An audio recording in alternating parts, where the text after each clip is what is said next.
Hello, hello. Oh, how's it going? Happy Saturday. Today's Saturday. I hope everybody's had a good week so far. Hello, hello. Welcome to the stream. Here just getting everything in order on my back end to make sure we're ready to go today. I think we're good. Hello. Welcome. If you haven't been here before, we're happy to have you. My name is Angorabuilds. I'm an architectural technologist based out of Western Canada, and I model buildings in 3D for a living. I also stream about home design on Twitch and YouTube, so hello from both platforms. Quick disclaimer before we get going, you see the cute chat bubbles here. Those are only linked to my Twitch chat. They are not on YouTube, but YouTube, I see you as well. Today is going to be a little bit of a heads down kind of work day because, okay, a little bit of context. In addition to working in the architecture industry, I also work in event curation, arts and culture event curation in my local city. We are throwing a pretty exciting Christmas party in a couple weeks here, and I need to build a faux fireplace mantle for our Santa photos. Now, I don't want it to just be any fireplace mantle. I want it to be a little bit fun, a little bit of a party. It's an evening event. We have dance music, we have performers, we have a Christmas market with artisans selling their wares. We have a lot going on. So it's going to be a little bit more like high energy, a little bit more fun. So I want to do something that is a little bit more playful, a little bit more interesting. If you were here last week, we did start planning this fireplace mantle. I can show you my software here. Hello, one sec. This is where we got last week. We did some kind of like conceptual big picture, getting an idea for like the vision of it. What I have to do today, like I said, it's a bit of a hands down work day. Welcome to my world. I have to actually plan out like the actual construction of this because I am starting that later tonight. Still trying to weigh if I want to start live streaming that part or not later tonight and do like a second stream today. But I need to figure out all of the internal framing and stuff so that we can actually plan out how many 2x2s we need to buy, how many hardy board panels. We're going to do a bunch of decorative kind of trim and wainscoting. So I just want to get a rough idea for how many things I need and also like kind of a quick budgeting idea as well. So quick disclaimer, I guess, for the plan of it. I want it to kind of look like a vintagey fireplace mantle that you'd see in like a character house, but we're going to do the whole thing whitewashed, and then we're going to do RGB strip lighting around the bottom skirt base, around the top, I think, of the mantle as well. And then I'm playing with a couple other ideas for playful lighting options. The one idea I have, I'm not sold on yet, but I'm thinking about is doing like L-wire RGB strip lighting in these kind of wainscoting insets as an option all the way around all of them. Or we just do the top and the bottom skirt lighting and then we do something playful on the inside. Like I'm weighing options. We could do like logs on the inside with just like fairy lights that change colors or something.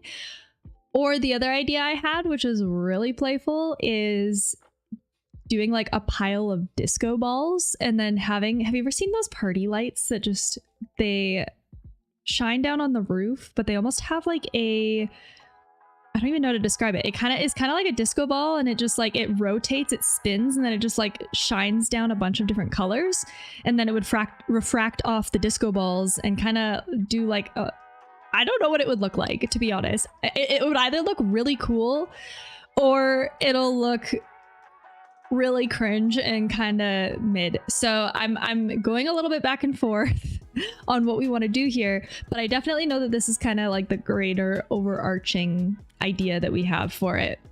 Now, this is the software that I use in my line of work. I work in architecture. I am a architectural technologist. I am not a designer. So my job is actually taking just this, actually. I take the designs from 3D and I turn them into construction drawings so that the trades actually know how to build it.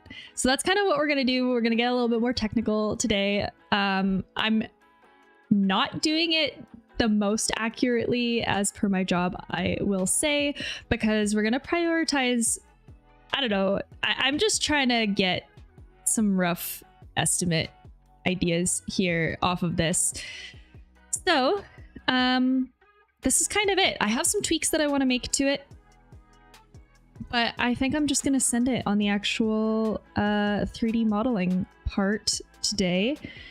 Now, let's take a peek here, because this was the first iteration of it. I'm gonna axe that right away. I need to get a scope box going so that we don't see all of this dead space. It's just kind of unnecessary. One sec.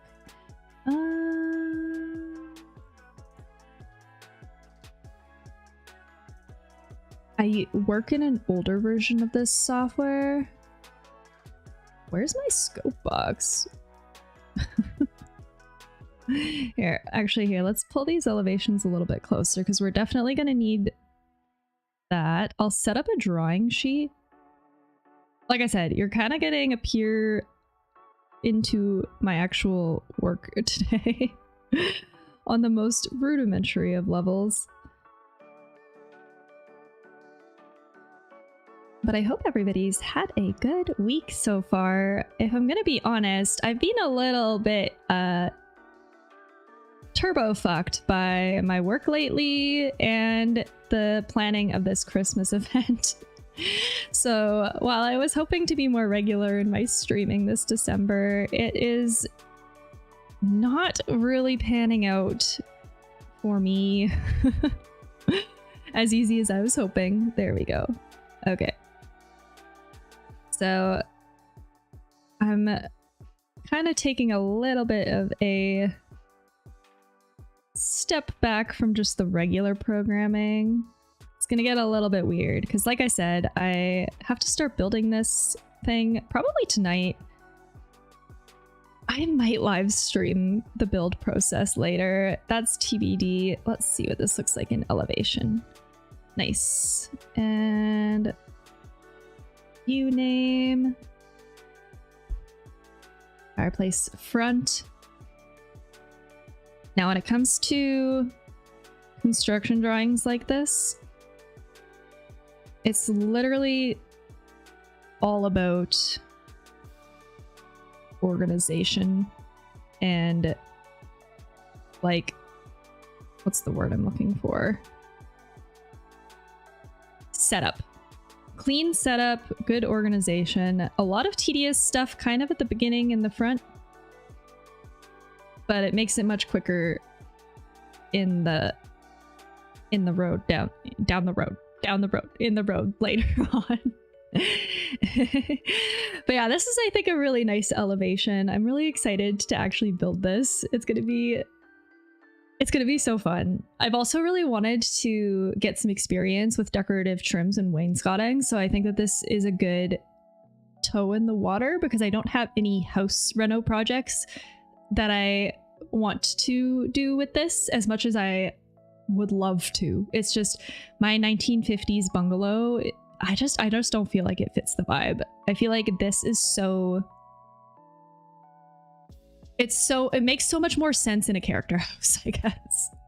So we got that one set up. I'll do a side view. I think I'm only gonna set up here. We'll delete our little person for scale. I think I'm only gonna set up two, like an elevation view and then a side view. I don't really think we need to look at the back or the other side necessarily, because both sides of the fireplace are pretty much going to mirror each other. So what we plan over here will be the same on the other side. Crop view, crop region visible. And yeah, this is Autodesk Revit. Usually I don't use it for measly tiny little DIY one-offs like this. Usually it's for big architecture projects. Larger scale buildings. But This is like breathing to me, so I find this a lot easier to use than SketchUp. If you were doing something like this yourself at home, though, I do think SketchUp would probably be a lot easier. So I'll go to my front view. I'm also going to do a couple section cuts through it so that we know how to frame it. We'll do one here. Go to this view. Lots of setup up front. Lots of setup up front.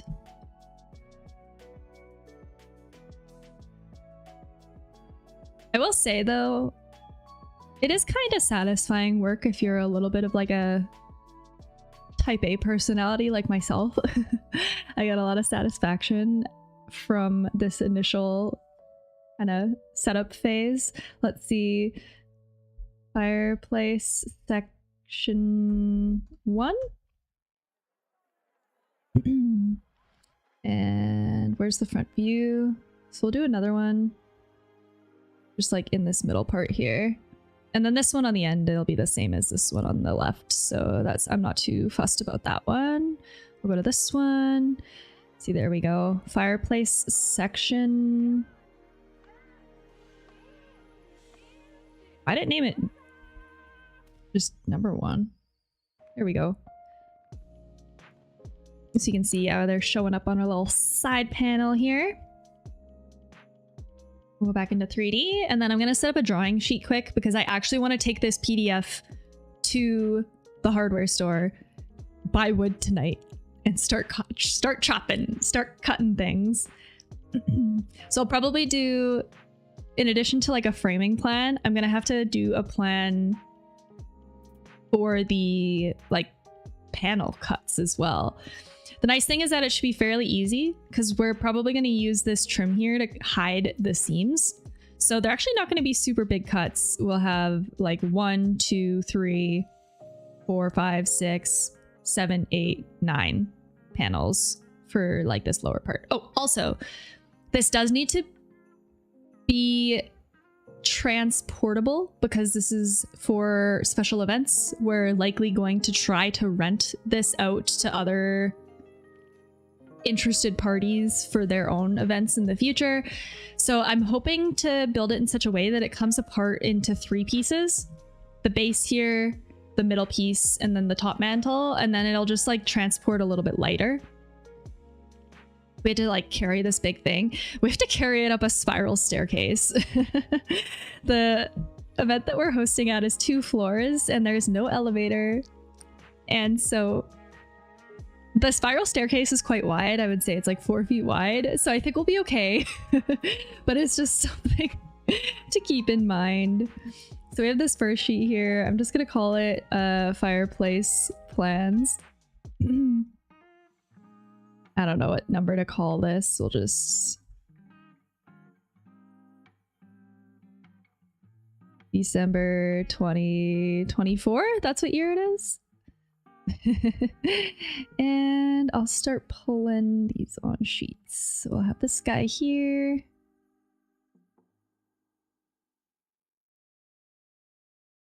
And did we decide to do the west or the east?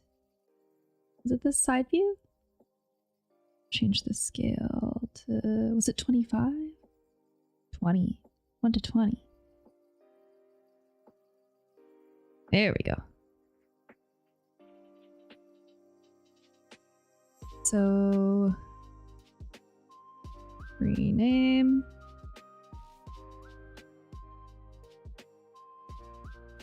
And the side. Drag that. Whoa. Wait. Or was it the west? Maybe I'll delete this one. I think it was this one. Yes, it was this one. My bad. There we go.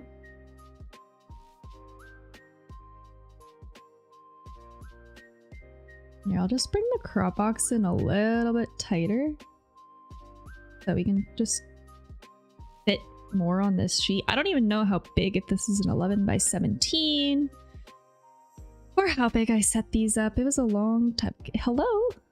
Please? Let me grab this. It's over the section tag, so it's like messing with it. There.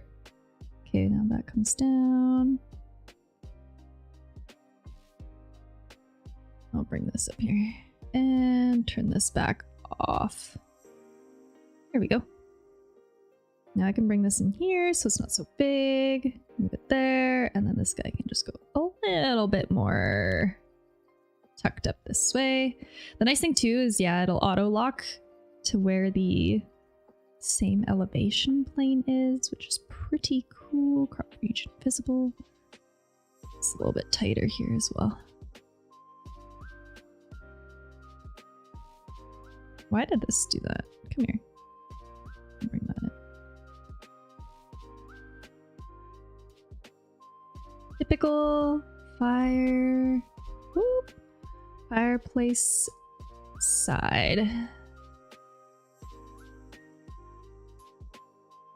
And we'll turn this back off again. So yeah, we got the front view, we got the side view, and then we have our two sections that I just want to lay out as well.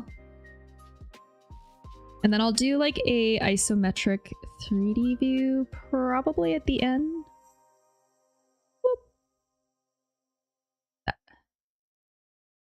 Section 1 and section 2. Very nice, very nice.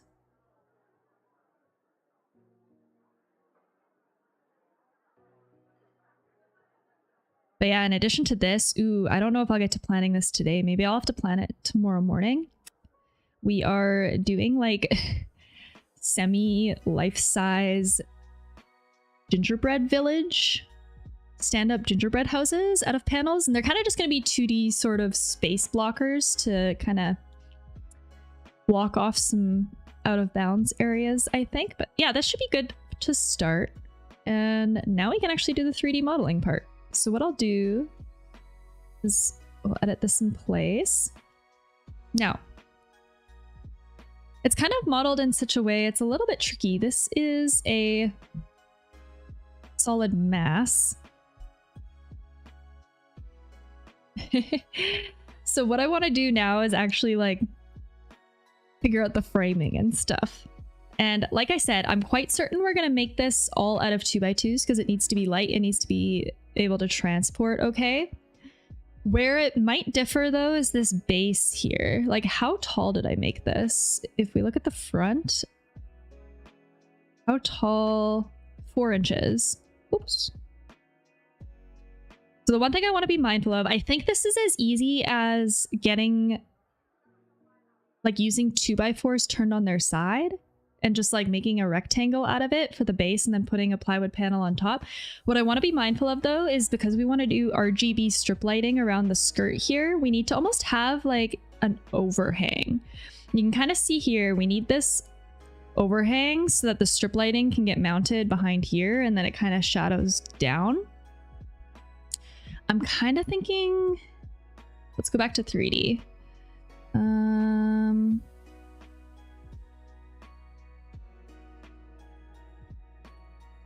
I'm trying to decide the best way to do this. Like, do I 3D model over what we have here, or do I 3D model beside it? I think I'm gonna go beside. It just seems like it would be a little bit easier. Go from the top. Now I'm also leaning towards changing our sizes a little bit.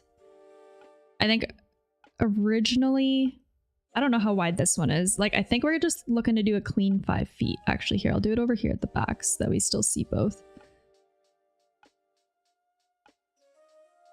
And a 2x4 is not actually 2 inches by 4 inches. It's like 3.75 inches, 1.5 by 3.75 inches, I believe. But we'll cut this to 5 feet. And I'll make it like this. You see that? And then I think Copy. We want the base to only be 18 inches. Should be like here. But I want to set the framing itself back so that we can have that skirt overhang. But I'm trying to think, maybe just a whole 2x4. We'll do something like this.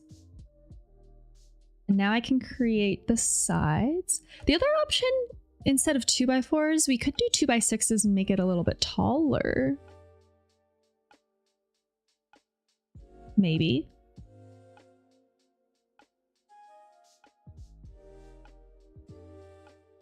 Maybe we'll see how it looks once I get these accurate dimensions modeled.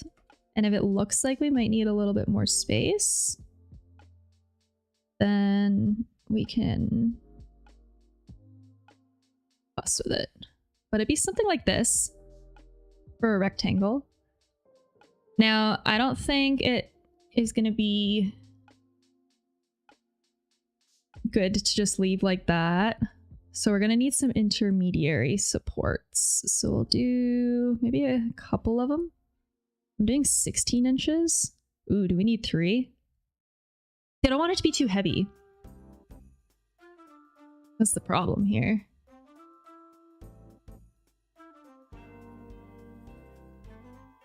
I could try... Hold on. Pull this up. I could try... Equal? Oh, I don't want that one to move. I want these to stay. Pin. Equal? Oh. Fine. Well, let's do some math here. 406, 812, 673 divided by 3 equals 495.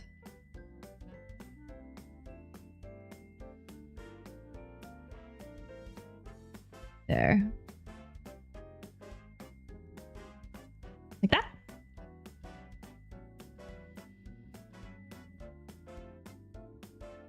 Something like that.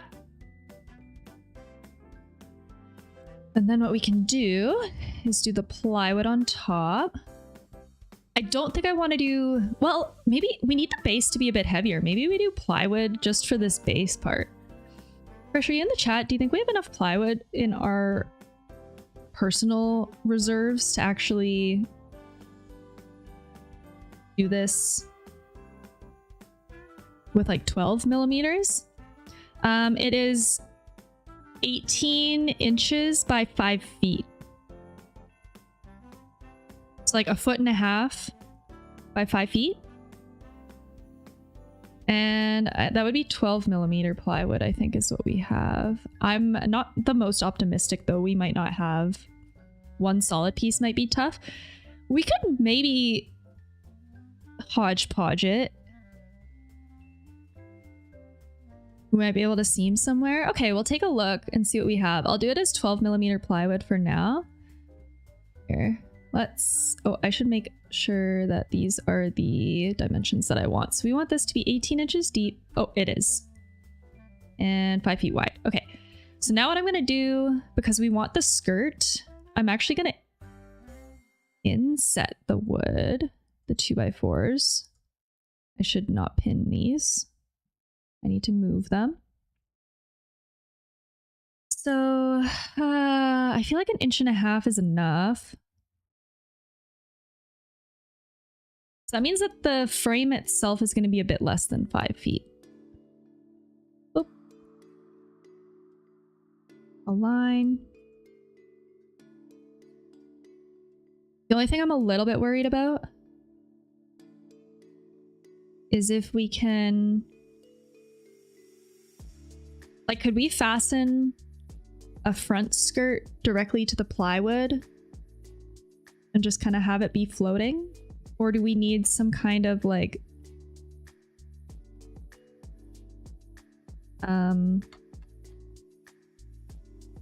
what's the word?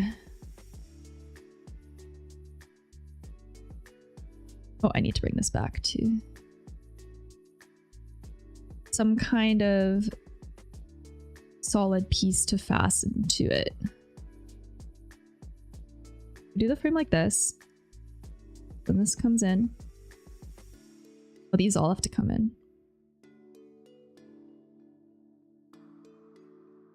Just fine. That.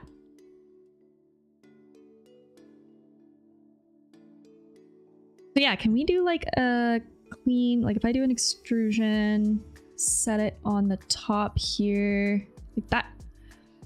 And then we do, I was thinking we could literally just buy 1x4, well, maybe not 1x4, like MDF baseboard or something that's pre-primed already. And I think that's 12 millimeters deep. But if we did something like that, and then this would have to get brought in. See, this is why I like 3D modeling stuff though, because I can play around with the relationships of the joints of things and make sure I like how it looks first and foremost before we like see, and then I can just do this and then copy it. But I think to make this 5 feet deep exactly, we need to move this in. It would actually go, hold on, I need a top down. It'd be in like that. Because we need this to stay 1'6", and we need this to stay 5 feet. So then this will get mirrored like that. And this just gets pulled across. And then this top panel, just want to make sure it's not overlapping. It is like that. Just like this.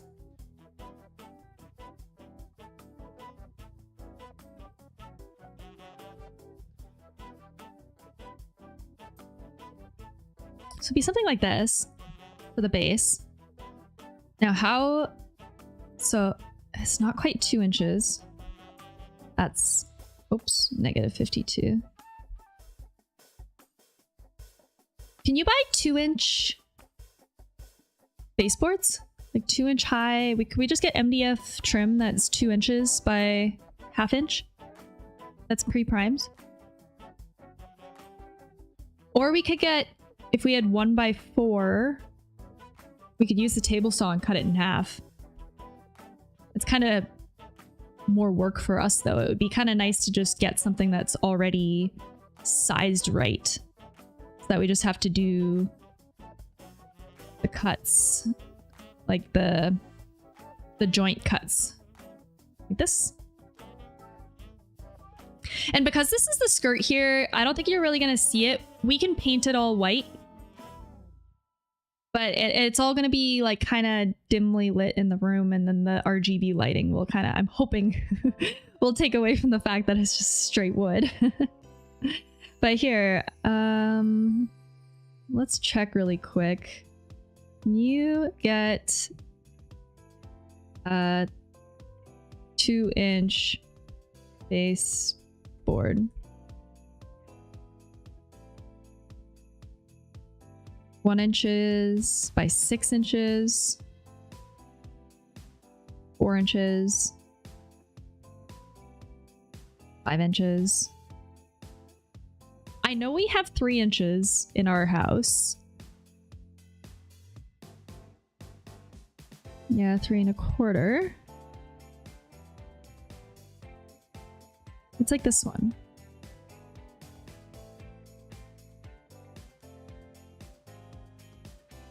Actual height, 525.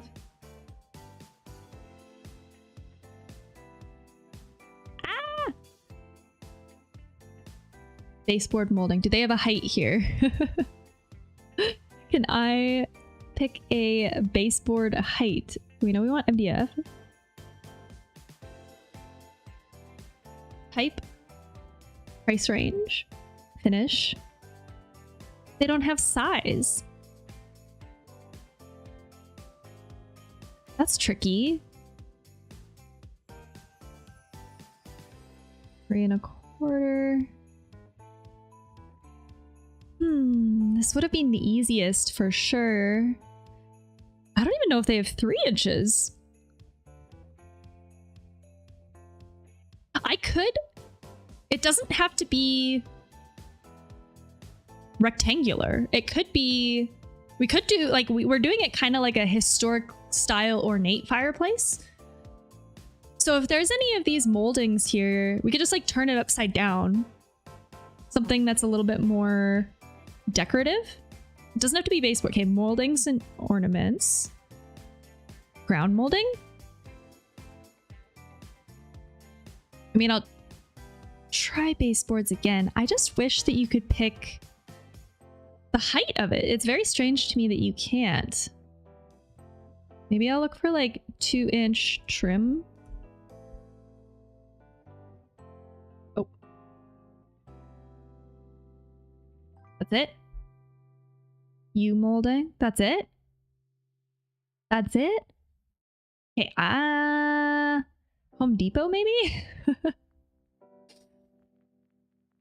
2-inch trim. Maybe they have a better UI interface than Rona. Wait, here, yeah. Wait, yeah, this is exactly 2.5 inches. Modern MDF. I feel like that's good. So we can find it. So I'll plan for it. Let's just do, we'll do 2 inches, okay? So let me just make sure. This is exactly.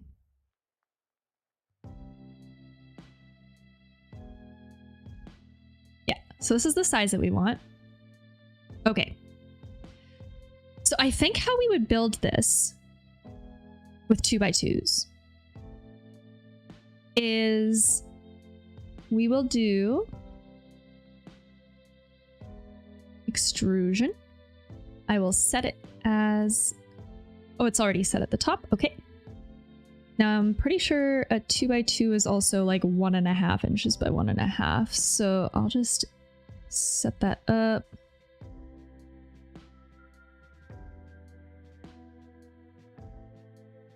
And I don't know how tall to make it. Let's start with 3 feet exactly. We'll do something like that. Move it to the back. Now, how far inset should it be? Because this is 4 inches right now. Do we try 3? And then copy. And we'll go the other way. 3 inches from the front this way, or because it's the front of the fireplace, do you think we should set it back a little bit more? Even. Like here, let's do, what is it from the back here to here? 1'2".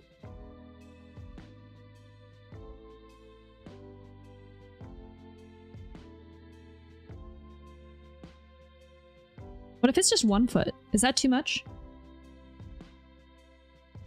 I feel like this is kind of big, hey? We'll do like this. 1'2" inches.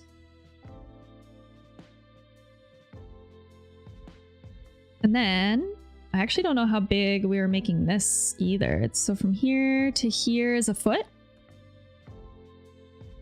So I think we'd almost make it like 2 towers in a way. So go on the outside. And we want this to only be, and we can play around with these dimensions after if it looks funny.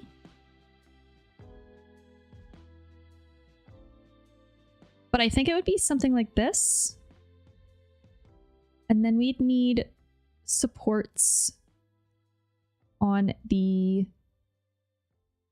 bottom. And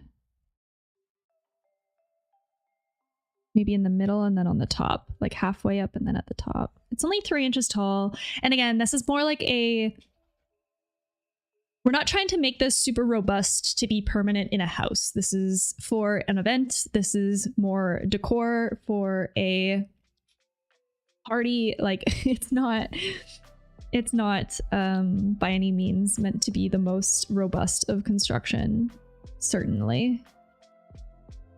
Mirror this guy this way. Bring it in. Why is it not there? Ah. I'll copy it here. And copy it here. So now, yeah, we'll need all this exact same thing pretty much right at the top.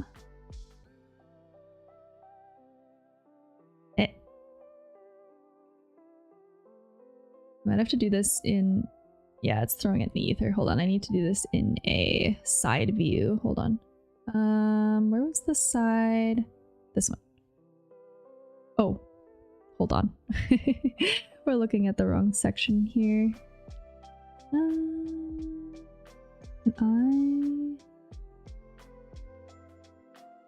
No, wait.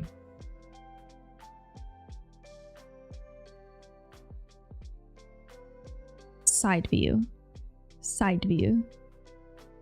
I gotta... There we go. Here it's starting. Okay. And it's floating. Did I build this whole thing floating on the ground? Do I have to pull this whole thing down? Oh god. I guess the levels don't matter in the grand scheme of things. But here, so let's go back to 3D. I need to select, okay, edit. I need to select all 4 of these. Go back to our side and copy from here to the top, and then probably one in the middle as well. Go back to 3D. So that's how I think we're gonna frame it. I don't even know if we'll need these middle ones per se. It might be a good idea to have them.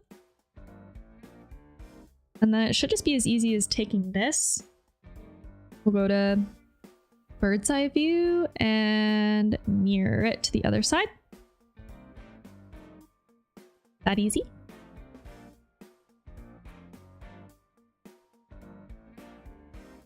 And then I honestly think we just need like support across. So it would be like, hold on.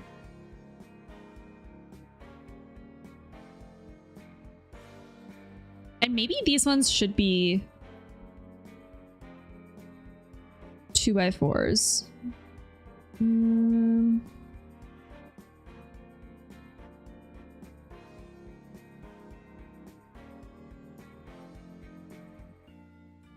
Whoa, wait, what did I do?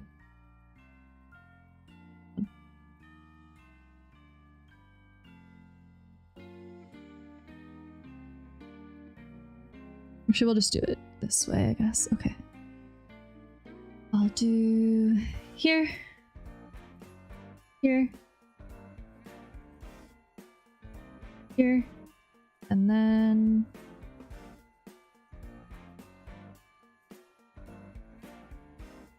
across like this. And we'll try going 2x4s maybe here, just so that it's a little bit more robust. Yeah, let's go to the front view. Oh, actually this is way taller. Oh, it's because it's floating. Jesus. How did I make this floating like this? This is crazy. Hold on. How tall is this thing overall? This is 3 foot 3 inches overall. We could maybe lower the height if we think it's a little bit too much. If it's a little bit too much. I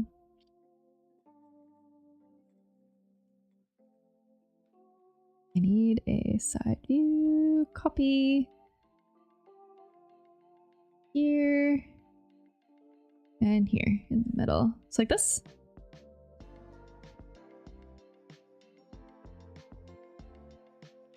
And then I think we need one at the front. Go level 1 top.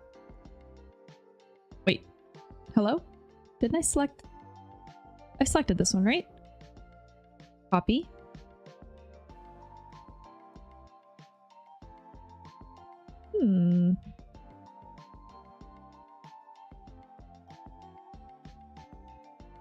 Why do you do this? This one. Copy to the front. There.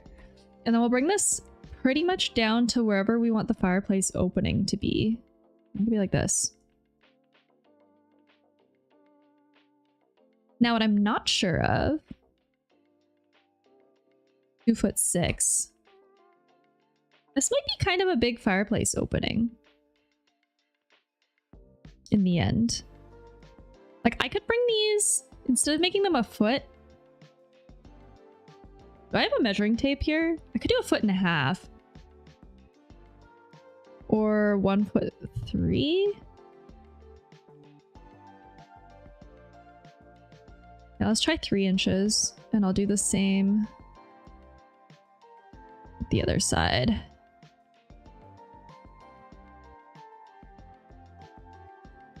It's gonna look like something in the not too distant future, I swear. It's just like a weird skeleton hodgepodge, hey? Can I just do maybe shaded is better? Yeah, that's a little better. Now you can actually see, like... You can see it a lot better, I think, this way. Pressure you in the chat. Oops.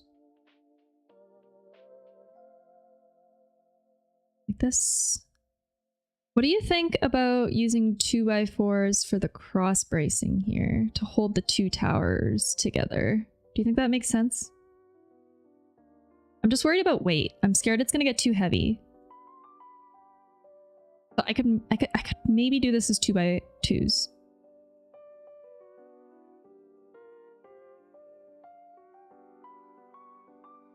I'm worried it's like 2x2s might be fine. Yeah. I mean, if we make these tower sizes a little bit bigger, then yeah, we can probably get away with 2x2s instead of 2x4s like this.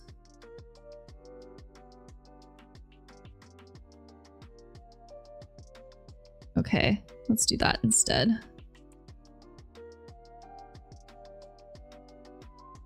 That means it's pretty much just as easy as going like this.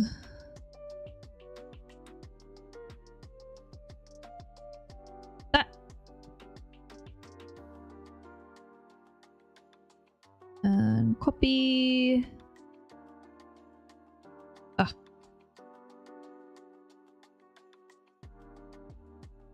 Copy.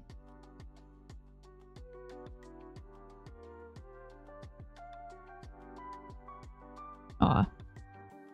No, I have to do this in section view. I was hoping I didn't have to, but I have to. Copy. Here. And here. There we go. That. Oh, I didn't pull this one over either. Got a little skeleton going. It's turning into something. It's turning into something. And this guy will mirror it on the front here. Like that. And then we need another one. But pretty much right at where the...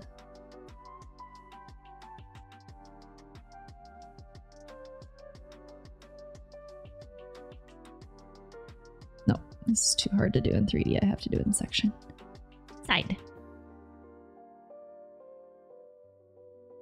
I'll just pick an arbitrary point here for now. Now we have to see how big this opening is.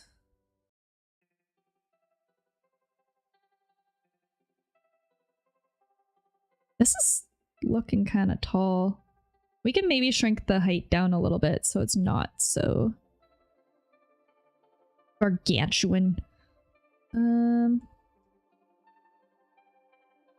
we'll go to the front.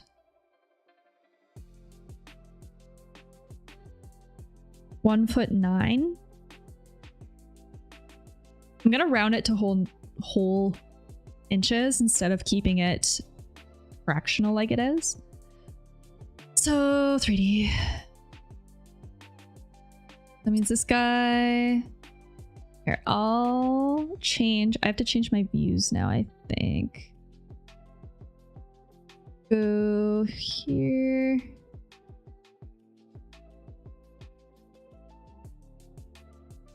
This.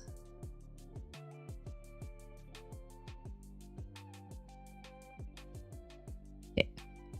There it is. Edit. Can I just... No, the whole thing is.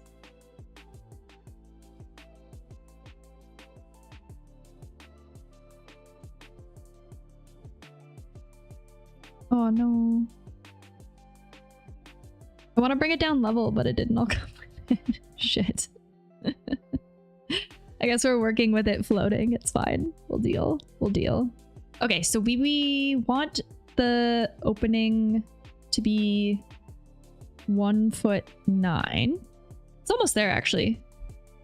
1'8.5", 1'9", like this. Okay. So this is how I think it would be framed. We framed like this. Now I'm a little worried about the height of it being a little bit too tall. Hold on, let me... Like, I think overall we're coming on 3'4". That's how tall we made these guys. What if I did 2'9", and then we just brought everything down?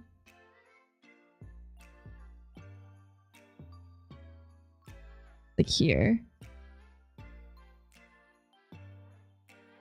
It's probably a little bit better. A little bit more manageable. I just don't want this thing, because we also have to like design the top mantle that goes on.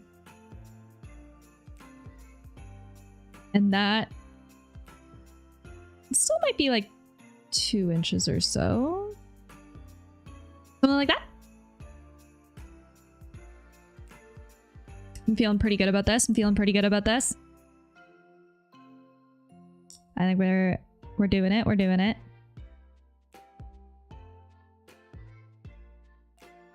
So yeah, the base will be a separate piece, and then this whole frame part will be a separate piece. Oh, I hope it's not too heavy. I'm worried it will be. Let's create the MDF boards that'll go on it. And those are 6mm. I'm modeling it exactly as we're going to construct it because I'm using this to figure out how we are cutting all of the wood that we need, essentially. I don't think MDF... Oh yeah, the hardy board. Sorry, you're right. The hardy board. You're right, Krish. Do this. I'll mirror this here. 135. Oh, I can barely see this number. Here. Cross. And I do think, just for the sake of materiality, so we'll do this joint here because I'd rather not have any front joints. I think we'll do this top panel all as one. I will copy... Actually, let's just mirror this, I think. Should be the exact same. Ready? Like that. This will also get mirrored on the other side. That. Pretty.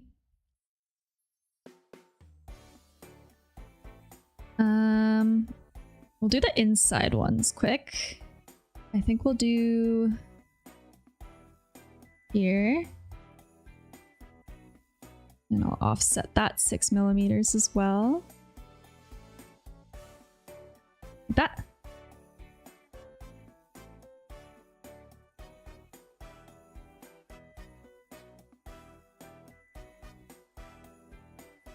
And this could go as high as we want, to be honest. This is all going to be on the inside. Like, I want to make sure...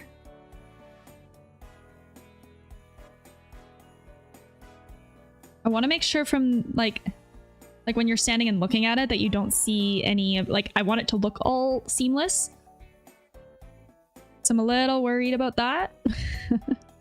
Create extrusion. But I also want to be frugal with our materials as well. Like, I'm trying to make this as cost effective as possible. So we should only plan for as many panels and hardy board. Is it hardy board or is it hardboard?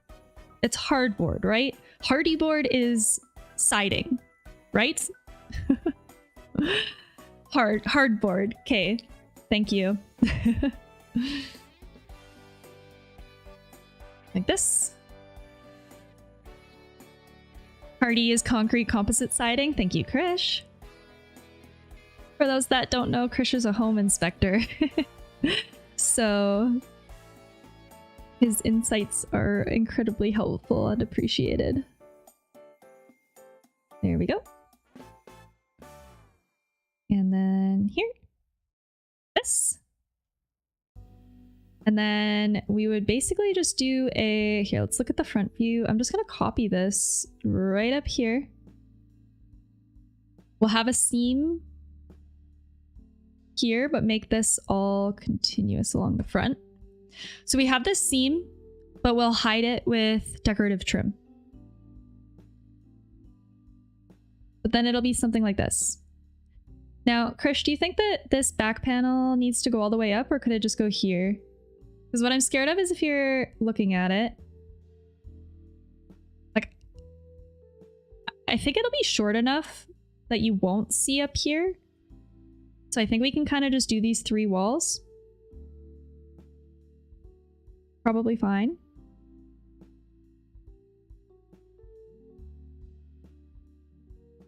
I'm thinking. Now, before we get to... Yeah? Okay.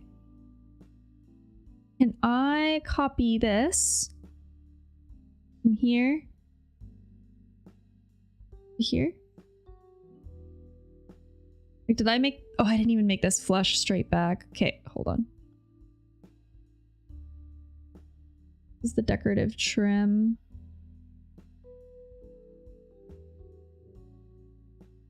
Front view, bring it down. Like this. And we'll put it on the top of the seam. That. Now let me edit the sweep.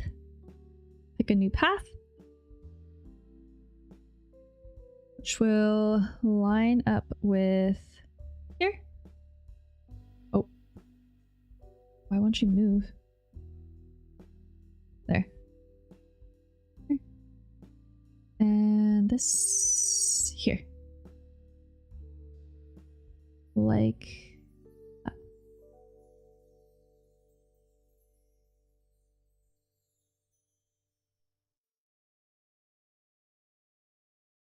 This here and this here. Wait, is it even on the outside? No, we want this here. That. Like that. Cool. What?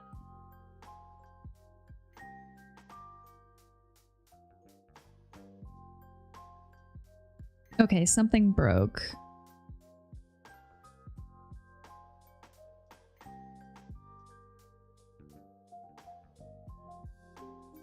Oh, this isn't very happy. I might have to do this from scratch.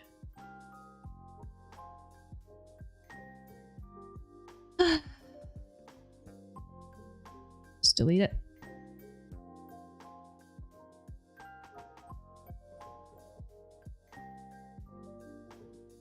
There.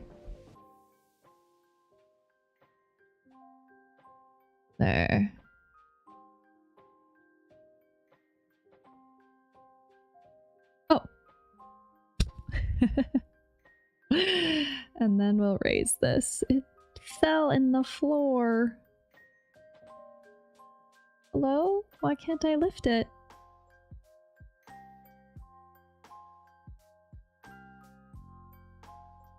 Edit profile. I think I need to manually bring it up this way.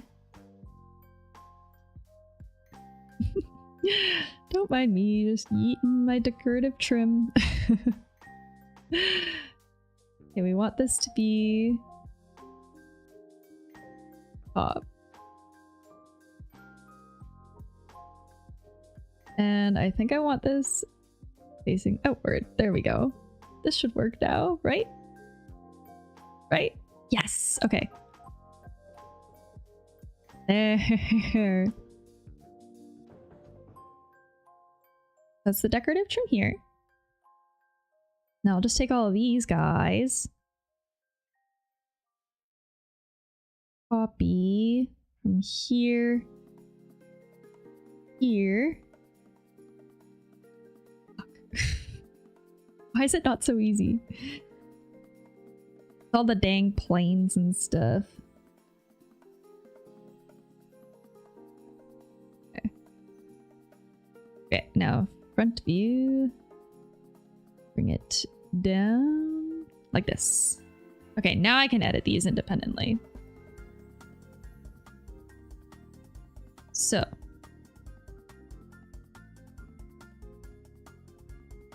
I know I did this as 3 inches from all sides originally, but I think I'm gonna do 3 inches from the top and bottom and then 4 inches from the sides instead, because we made the, actually this kind of looks tight. 3.5. Try this instead. This, and then 3 inches like that. I'll just delete this one and mirror it. Take that. And then this is, here, I'll delete this one too. This is the other one that we have to modify. Sketch path.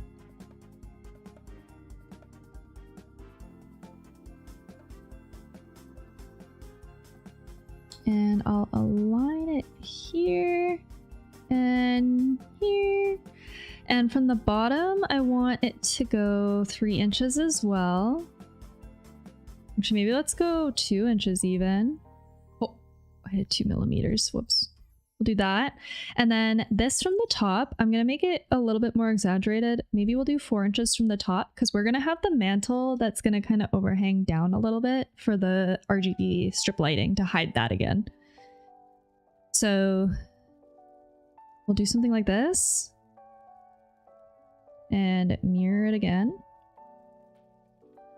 like that. And then this guy, I'll also edit it to be 2 inches. Well, I think I want it to be flush with this, right? Probably. That would make the most sense. And then we'll do this, and then we'll do this.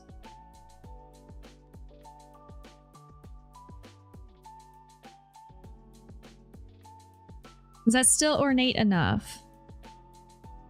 There's something about the proportions of this other one that we designed that just looks a little bit nicer.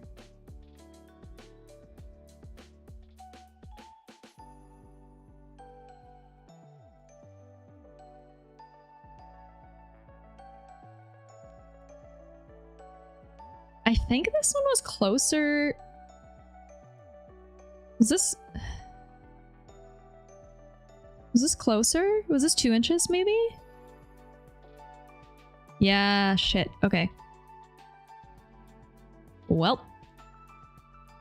I don't fix it.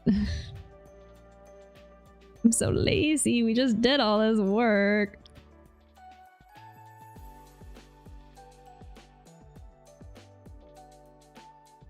It was so much work.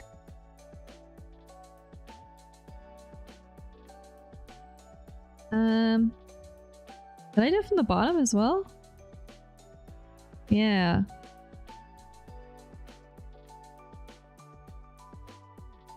Whoa.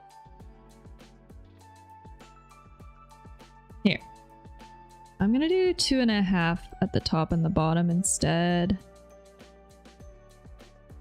Like that. See if this is a bit better. I mean, I think in the grand scheme of things, these are still really small dimensions, so I think in real life it's gonna still feel nice. I'm hoping for that. I'll cross my fingers. Copy. There. Okay, so now I'll take this one. Align it with... here. Here.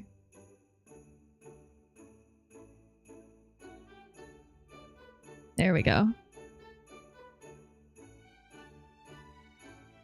That's a little bit better, I think. It's a little more regal. We'll mirror that. There. Now, the other thought that I had... do we want trim along the base here? So we could do something like this and then like bring it down. Like if we did maybe a little bit of a different profile, but like down here, but obviously interrupt it where the fireplace is. Is that nicer than just leaving it as like a 90-degree joint? What do the other fireplaces do? We saved a whole bunch on Pinterest. See, okay, this was the one that we were using for inspiration, this guy. But it doesn't have that. It also has a raised panel here on the front that I think would be as simple as just taking a piece of plywood and securing it to the front so that you get the height variation here. That could be an option. I love that it opens, by the way. This is so cool. Secret stash box. I'm not doing that. We need to make it light. So that's going to be more weight. Not necessary. Not necessary. Okay, so now we have to build the top. And I'm trying to figure out how to do this in a way that will be light. Like, it could just be as easy as taking a piece of plywood and using that. Like, maybe we just do something like this. Hold on. Set. Pick the top now. Now we do plywood like this. But we want an overhang so that we can get our... But maybe here I'll do, I guess, 1.5 inches. We only need an overhang on the 3 sides. At the back, we want it flush because we're going to push this right against a wall. So it would be here, here, and here. Like that. Oh, but it would only be 12 millimeters. And then what we could do is take these same MDF trim that we used on the bottom. Literally just copy this like that. Obviously I have to move them because obviously it's a little bit smaller on the top than the bottom. I'll just move that here. That. And it's coming together though. I'm feeling pretty good about it. And we're making good time. We've done this in less than an hour. Well, just over an hour, sorry. Now, I want all the joints to kind of be more on the side. I don't want weird joints on the front as much. Like that. Okay?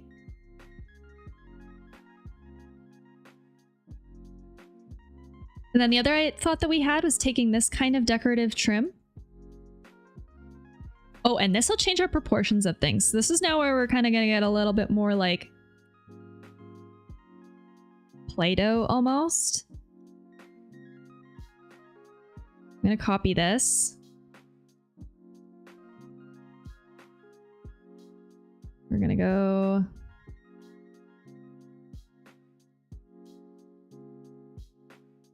I'll just bring it straight back for now.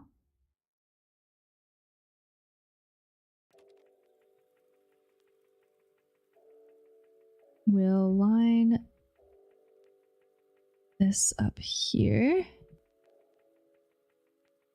Now, if I take this, I want this top to be here. Kind of like that. And this was based off of a pick path. This was based off of a trim that we did find online.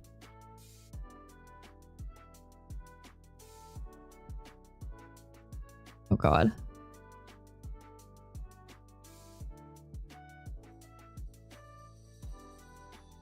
And here.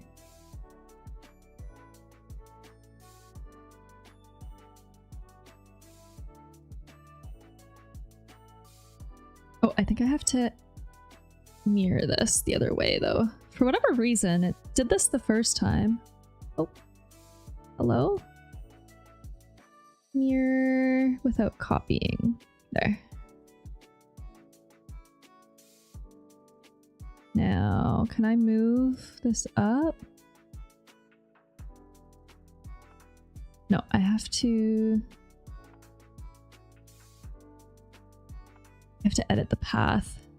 Move the path up. Where's my section? Side. Move up to about here. No, not working. Okay, then I have to move the profile.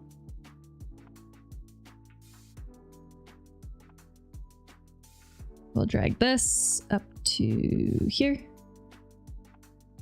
I actually don't know if this is enough clearance with this particular trim. There we go. I don't know if this is enough clearance for the lighting. See, look, this is quite tight. We might have to pick a different one. Because this one was I think it's 2 inches by like 1.5 inches deep.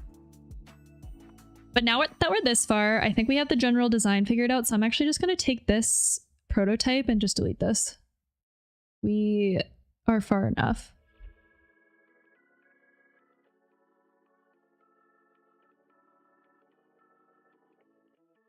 What do we think? I'll go to the front view. I'll pull this down 1 inch.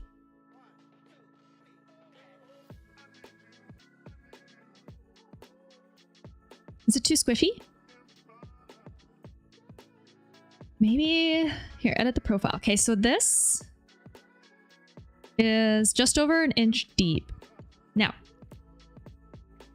let's go back to Rona.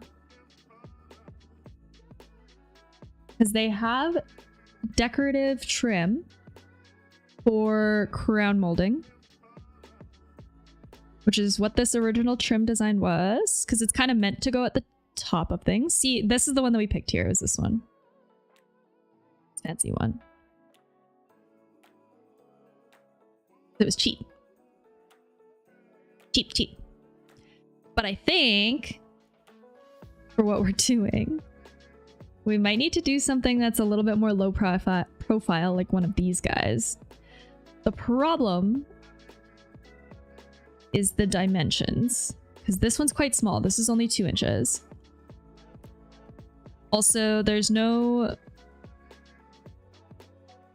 dimension details on this website. Okay, here, let's try Home Depot. We'll pick one from here. See, I like Home Depot more because we get these shadow profiles, which is so helpful in my opinion.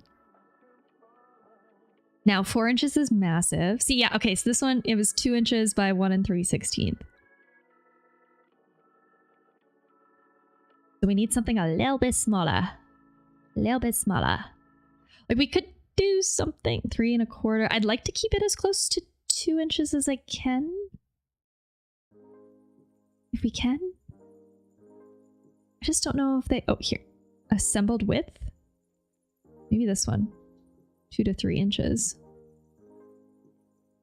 The problem that I have with some of these... Also, look at the price of these. This is crazy. No thank you. Oh, this is the best one. And it's cheap. And it's available in store. I think we need to make this one work. I've actually seen it in person. I physically went to the store and looked at it. So let's make it work. Okay. So it might just be as easy as like, I think, Chris, are you in the chat? I'm just thinking of LED strip lighting and how it is joined. Could we do, so if this mantelpiece here, this top was all one solid piece,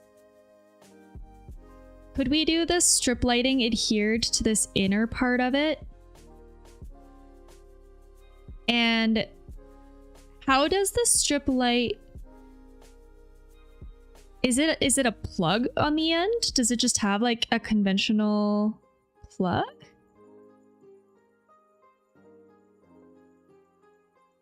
Also, thank you so much for the follow.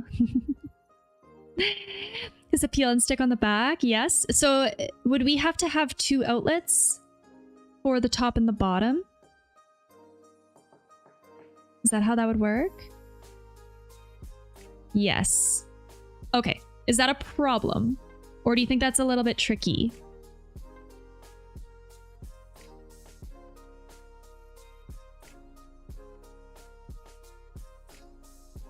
Yes. It's a problem? Like, should I... Just a power bar? Okay, so... Yeah, so we'll leave it then as 2 separate joints. And so yeah, it would be a lot easier, I think. And it would maybe have a nice effect with this trim here. Now, what I want to make sure then is that we have enough of a clearance for this trim to be lit up. Because if the gap is too small, then the light does not have the space to like cast nicely.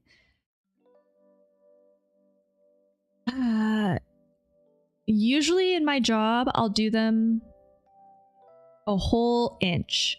Or sorry, a whole 2 inches. 2 to 3 inches.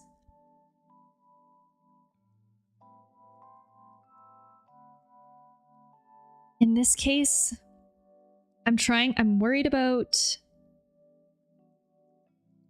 Oh, I'm really worried about size. And materials, amount of materials and stuff. But maybe this is enough, and then I, like, if we kind of... They're only like 3/8 inch wide. The strip lights themselves, they're quite low profile, right?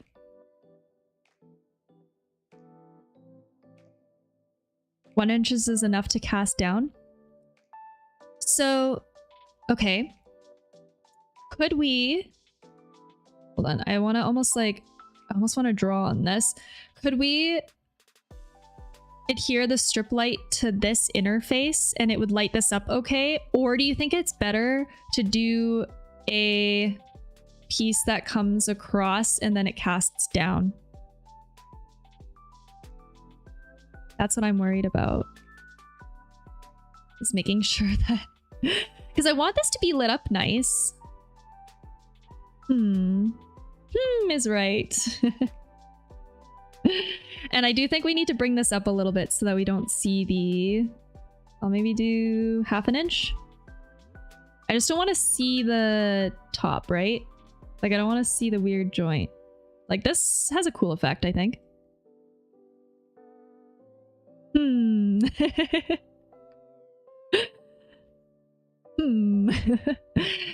I don't know, man. Oh, here, I have to fix... Okay, let me fix all of my views. Let's go back to our sheet that we set up.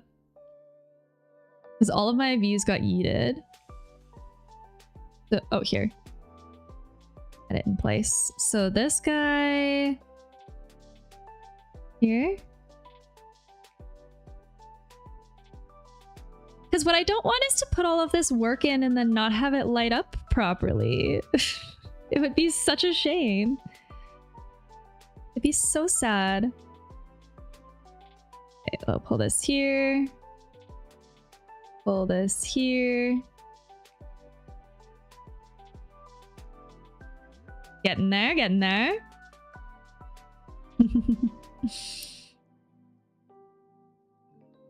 I'm leaning towards doing something like this. Like if we wanted to play it really safe,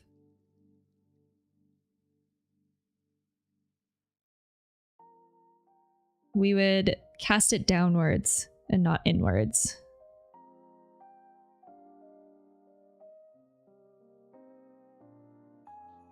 But if this is a separate piece that comes off, maybe what we can do is we can try to build it casting on this interface on the inside of this all the way around. And then if it doesn't look good, then we can add some kind of horizontal piece. I'm so lost here, but I love it. Welcome! We're building a RGB party fireplace mantle.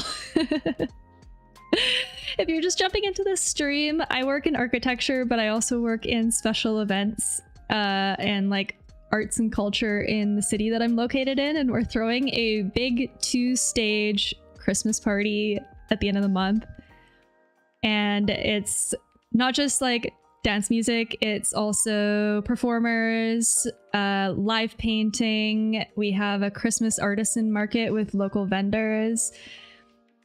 But it's playful, it's fun, so I'm building this RGB party mantle. We're doing sexy Santa photos. And so I want this fireplace mantle for the photos, and we're gonna whitewash the whole thing, paint it all white, but then do RGB strip lighting so that it lights up in rainbow. I'm trying to figure out, actually, I'm curious about your thoughts. I'm trying to figure out the inside, what we're actually gonna put in the fireplace though. We have a couple options. The first is to do just fake logs and maybe fairy lights or something that flicker and change color. That's the easy option. The other option that I'm kind of thinking about is maybe putting disco balls in. And then have you ever seen party lights? They're so stupid. They're like, hold on. Wait, hold on. They're called party lights, I think. They're these things. And I'm thinking of putting it in the top of the fireplace casting down, and then with the disco balls on the inside, it'll like refract off the disco balls. I think it could be really cool, but it also might be too much. It might be too much overwhelming light. So I'm not quite sure. We have a bunch of disco balls, and I'm pretty sure we have these party lights in our arsenal somewhere, so I could test it. We could see how it looks, and then maybe we'll end up doing the logs. But yeah, that's kind of like an afterthought. The other thing that I'm kind of weighing and going back and forth on, it might be too much as well. Like, we're gonna do the strip lighting along the base, and we're gonna do the strip lighting along the top, casting down. It might be too much. The other idea I'm playing with is, have you ever seen L-wire? Do you know what L-wire is? They often use it in the rave community to decorate like costumes or totems and stuff. It's like, here, it's It's like this like light up kind of rope lighting, but it's really low profile. It's only like maybe 3 millimeters or something in diameter. Very skinny, very light. I'm thinking about taking L-wire like this and then going around the perimeter of these kind of build out decorative rectangle pieces all around on all of them. But okay, I want to find a balance. Like, I want it to look sick. I don't want it to look tacky, I guess. I'm worried that the L-wire might just be a step too far. So I think we're gonna have to like kind of, once I build the actual body of the fireplace mantle, we're gonna trial some different light up options. It will pop up really well. I think so too, and I think it'll look cool in person. It's hard with the Santa photos because we're gonna do a whole like we have a fabulous sexy Santa and we're gonna do these like really cool fun photo shoots for about an hour. He'll come in and we'll do about an hour and I just want it to look good in photos too. So I'm worried from the photo perspective, if there's too much light, you might only see the rectangles, and the actual like decorative molding and stuff might get lost if there's too much light. So it's kind of tricky in low light environments with party stuff like this, because it's definitely very different from day to night. But I don't know, this stuff is really fun to plan. I enjoy it a lot. Okay, so we said we wanted, I'll do about like an inch off the back here too. There we go. That should be good. So what I'm just planning right now is I'm actually, once I sort this out, I'm gonna end stream and run to the hardware store and buy all the materials and actually start building it tonight. I'm trying to decide. So I'm in the makers and crafting category. I have all the stuff. I might make all of the cuts and then later tonight go live again and do a real life stream actually assembling this, which I think would be kind of cool. It just kind of depends on the time crunch. If I have the ability to set up a quick DIY camera for the stream. What I'm a little bit worried about too is the noise, because if I'm using drills, I don't know if it would be too loud. I'm from Brazil, by the way, so we don't have fireplaces, but this one looks nice. Oh, welcome! Oh my gosh, that's so cool. I've never been to Brazil, but I've always wanted to visit. I actually, anytime I get chatters from South America, it's usually from Brazil. Like Brazilian architects and stuff. You guys have a lot of a lot of professionals in that sphere that have come across my stream, which is cool. Yeah, I think we're good for the framing and how it's built out. So what I have to do now, I'm sorry, this is kind of the end of the fun part. What I have to do now is I actually have to plan out and measure how many 2x2s I need to buy, how many hard panels I need to buy. So I have this sheet set up. Well, and I'll finish the model. Here, the funny thing to me is just that it's floating. I'm just gonna hide the levels because it's not, I don't know, this isn't really that helpful if it's floating. Yeah, I just need to sort out my materials now and like dimensions of things. And this is my real job, by the way. So I am not an architect. I am a technologist. So my specialty is 3D modeling buildings and working with designers on turning their designs into interior renders, fly-throughs, visualization stuff, as well as construction drawings and managing the 3D models that we send to the engineers and stuff. Because it all gets done in 3D now, which is pretty cool. It seems to vary a bit by location to what extent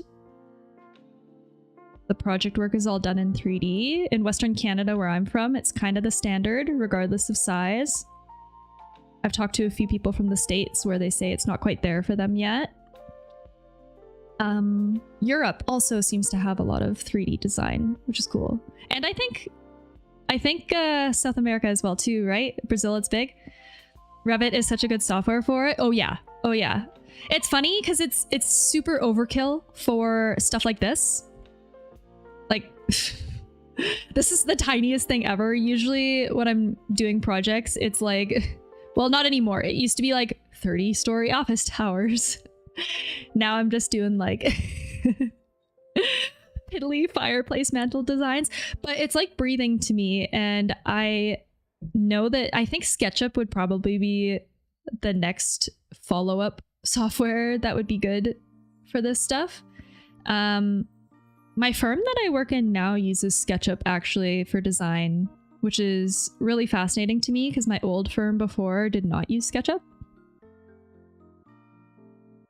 You're not an architect? No, I'm an architectural technologist. So I work with the architects. My job is more on the practicality of the construction side. So I actually have I don't know if you have TikTok or Instagram, but I have a reel and a TikTok that explains what my job is and how it differs from being an architect. It's a lot more heavy on the technical side. I have to know about construction materials, building methods, like code stuff, bylaws.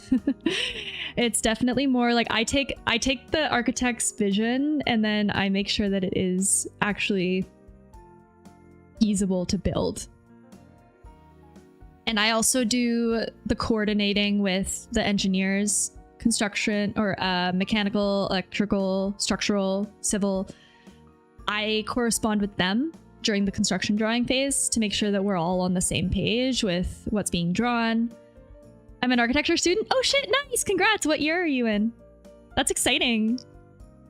If I'm being honest, I wanted to be an architect until, so I went to school a few years ago because it's a pretty common workflow to become an architectural technologist, work in the industry for 5 years, and I think actually it might be 6 years. You have to work in the industry for 6 years, and then you don't need a undergraduate degree to apply for a master's in architecture. You can apply for a master's in architecture as a mature student because you have enough industry experience. You can kind of just like skip and go straight there.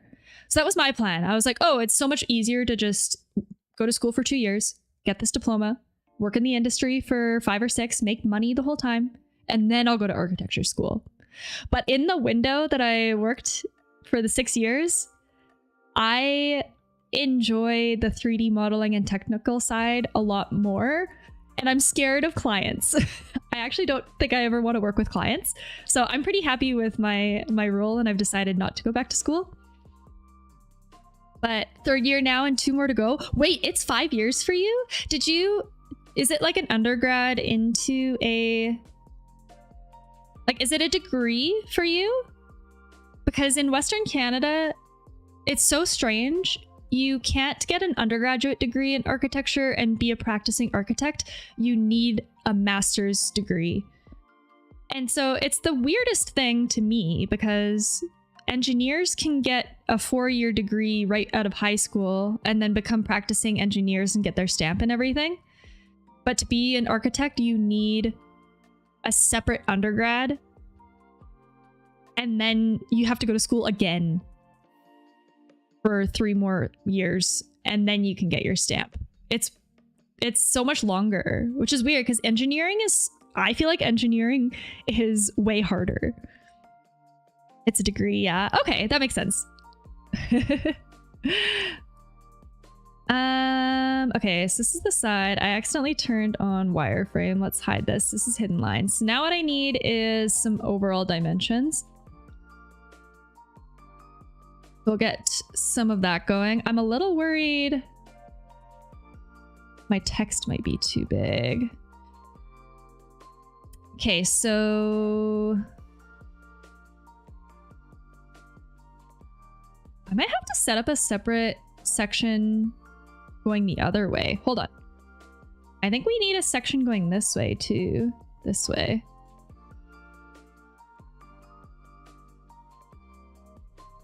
Go this way.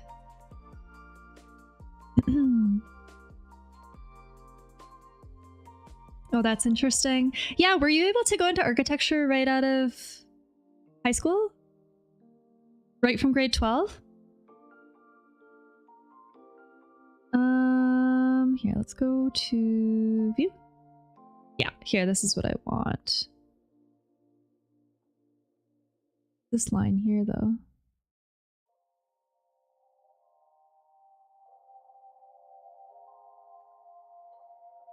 Hold on, what am I looking at? Oh, I think it's the back panel. Yeah, this is the back panel. So I'm just gonna hide this because I care more about the framing dimensions and stuff. Here, let's fix this first. Hold on.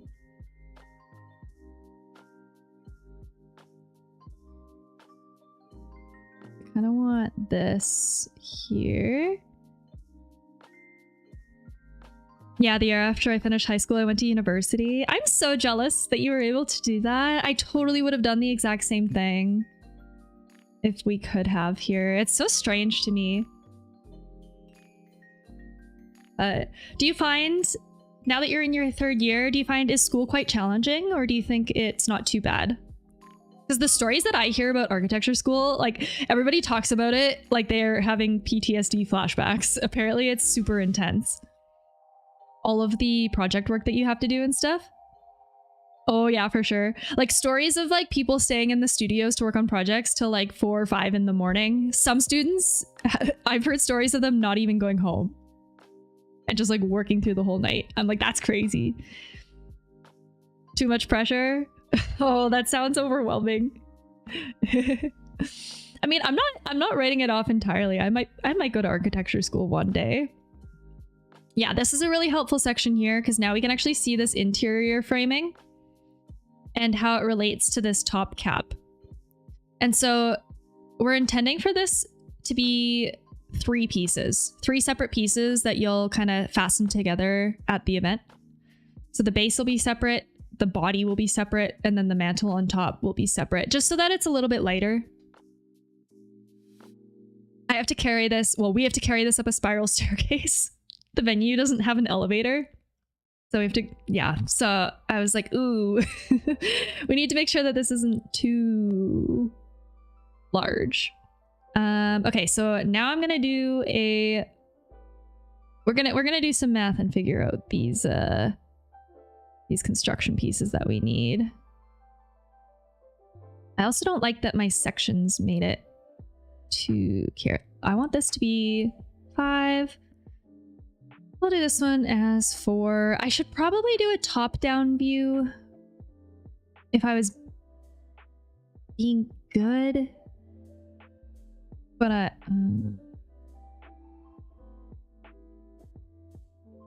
just don't think I'm gonna get any information from a top-down view that isn't available in a section, if that makes sense.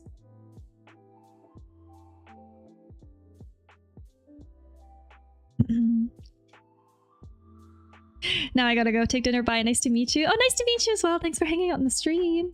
I love hearing or meeting other people in the industry or future industry.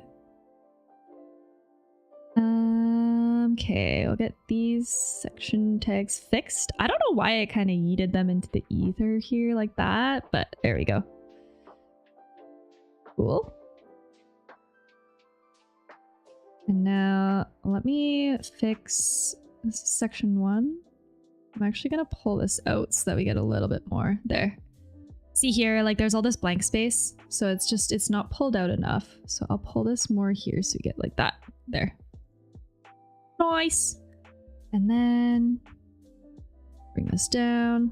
Bring this down. I don't know what this is here, but I'm just gonna hide it. There we go. Okay. We have 2 elevations and 3 sections. Maybe I'll put all the sections on the same. I'm actually going to rename this and just call it. It's got a really long name. Section 2. Section 3. And this will be section 1 now. Yeah. Okay. So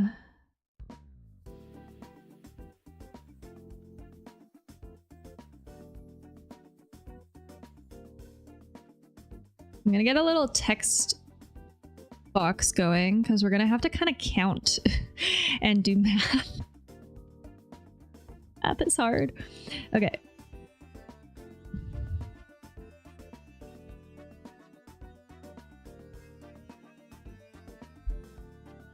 Okay. And I am gonna have to figure out all of the exact cuts as well. I don't know if I'm going to do that on stream. I'm not sure if I'm going to do that on stream. Put that over here. Actually, the other thing that I think would be really helpful, but it's kind of tricky when it's all in one model like this. So this is all of the fireplace constructed with all the panels on it, all the decorative trims. What I think it would actually be really helpful to do though here is also copy all of the framing and almost just have it separate and do like a framing isometric view just so we can see how everything interrelates to one another.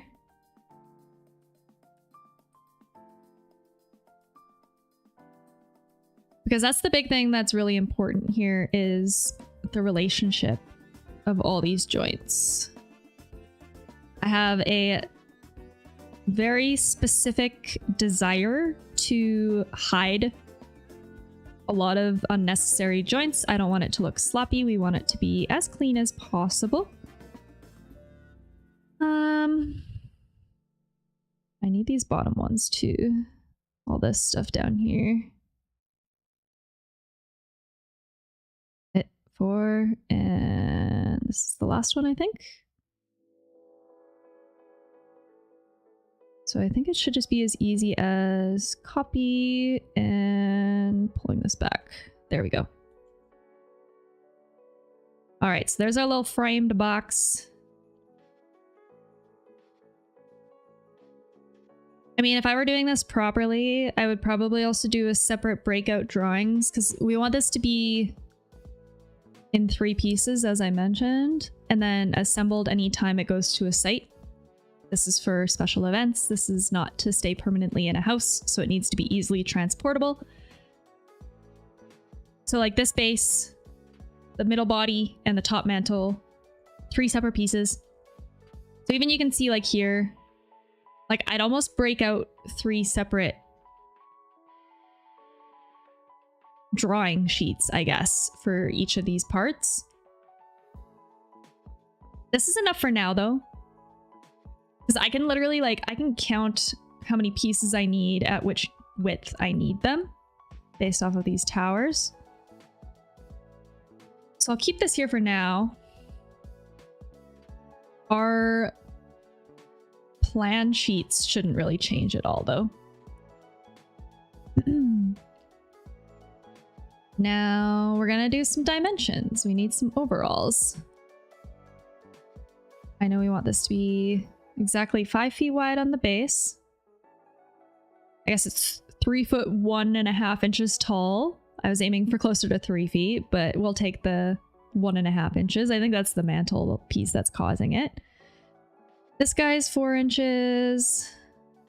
And then the rest of it here. Now what's interesting is more these breakout pieces. Oh my gosh, this text is so big though. Here, I'm gonna set up a new dimension style with really small text. 1.5. 2.5 millimeters is industry standard because they would print these drawings out and put them on the construction sites for the trades typically. So they needed to be somewhat legible, but I'm going to keep this as a PDF on my phone when I take it to the store and I'm buying all the materials. I can zoom in. I'm not worried. I'm not worried. So yeah, we'll keep it real small. Now, here, okay. We have this materials count here. Now we'll do, actually, 2x2s. And we are doing 2x4s, only on the base though. 2x2s, 2x4s. 4x8 hard board panels. I'm listing out every material that we're gonna be using for this, and then we'll do a count. Actually, I don't know if I need the 4x8 part. I'll just call it hardboard panels. They only come in 4x8 sheets, so they might come in 4x4s, but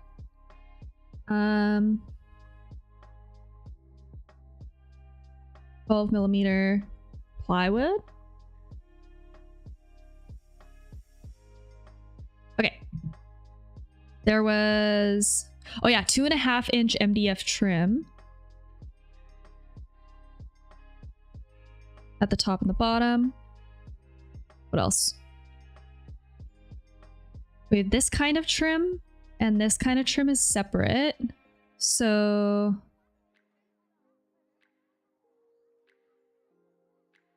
yeah, these are two different profiles. So this is, I'm just gonna maybe call it trim profile 1.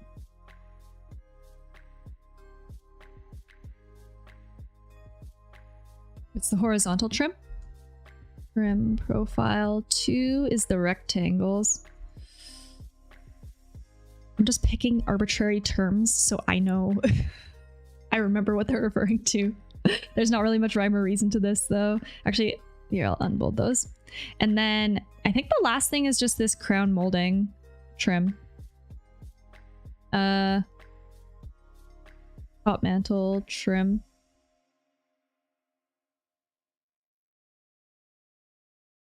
And we'll do the counts here.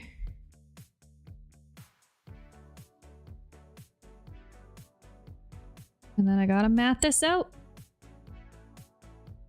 Oops. Oops.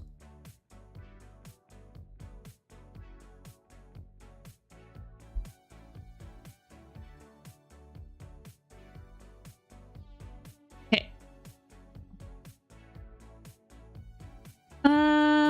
Yeah, I'm actually gonna place 2 separate isometrics on this sheet. We'll put this over here for now.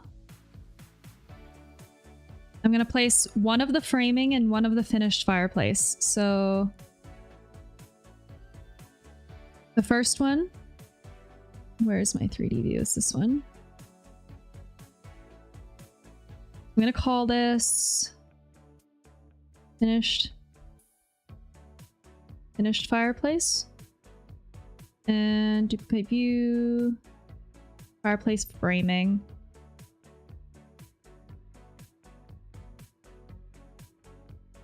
Okay. Go to the finished fireplace.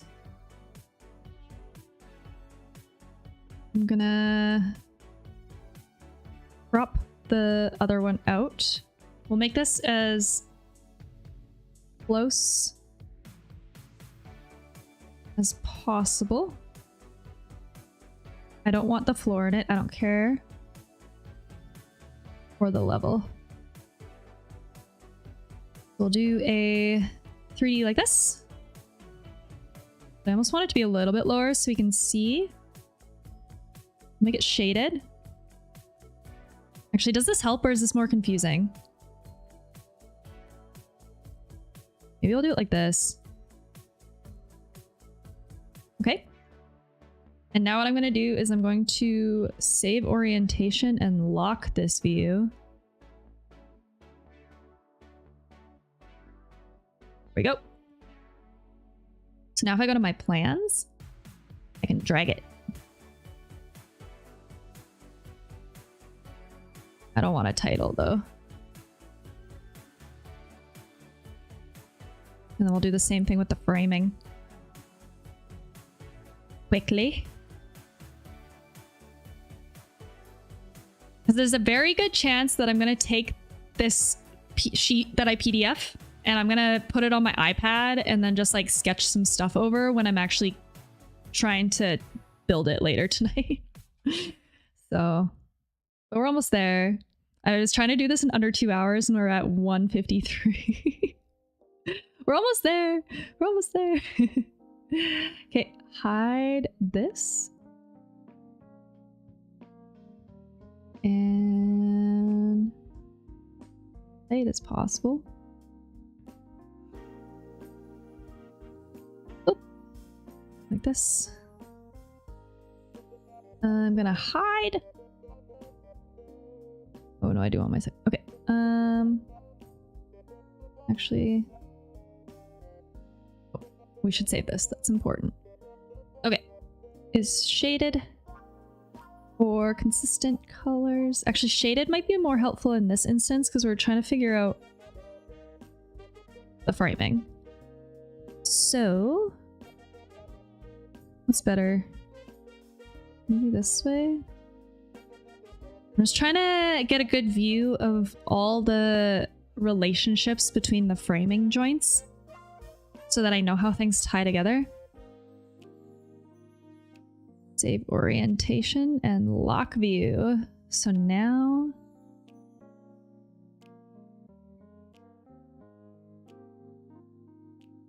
Oh, I don't like that the section box is visible. Can I hide it?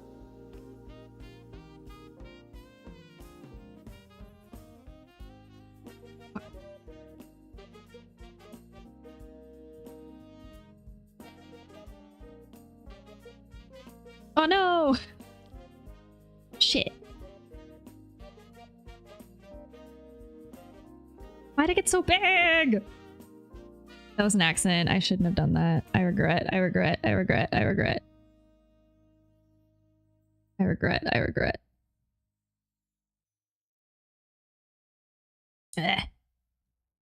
Be gone.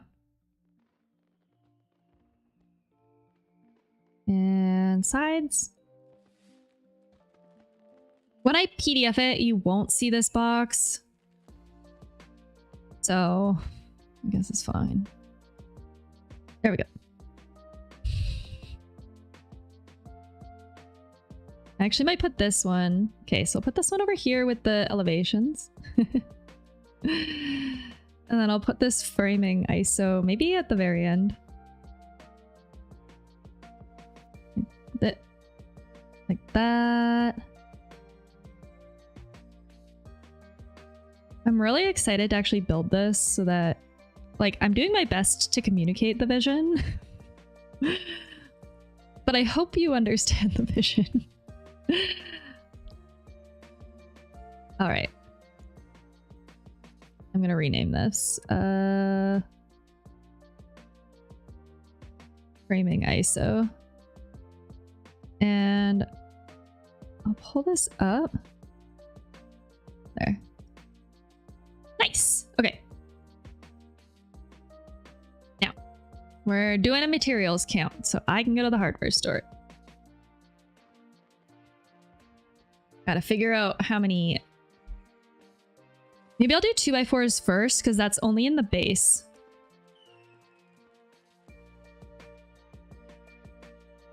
It's only down here.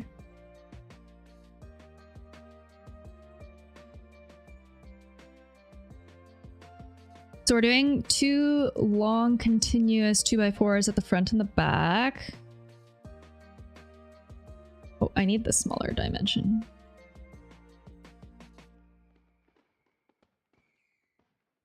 Four foot 9 inches. 4'9". Oh, that's so unfortunate. 2x4s only come in 8-foot segments, so we'll need to at least buy 2.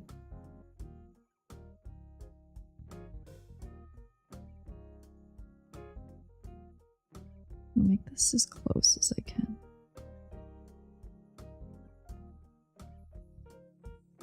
I mean, we can move these titles down out of the way. so we get room.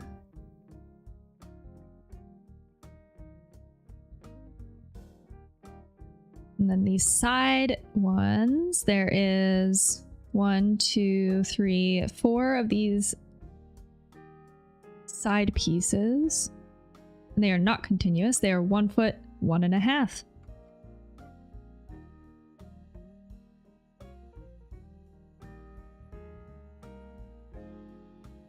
This is so annoying. Okay, this is why I prefer metric over imperial though, because 1 foot 1.5 times 4 is so much more annoying to calculate than 343 millimeters times 4.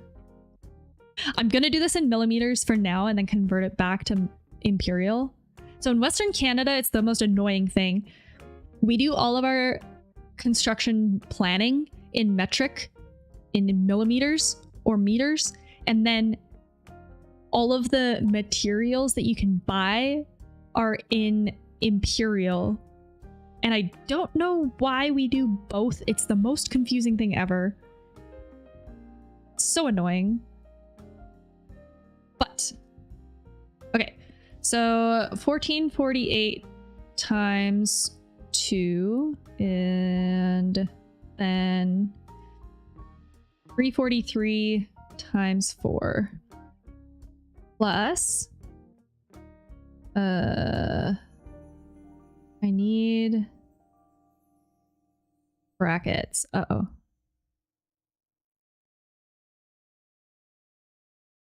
Uh-oh.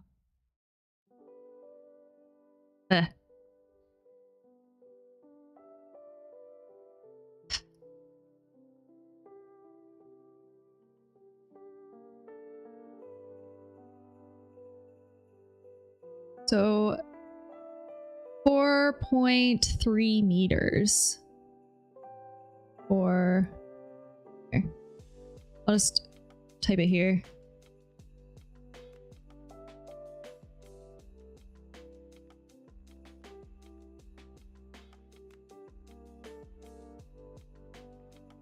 Oh wait. That was 2x4s, not 2x2s. Oh no. Hello?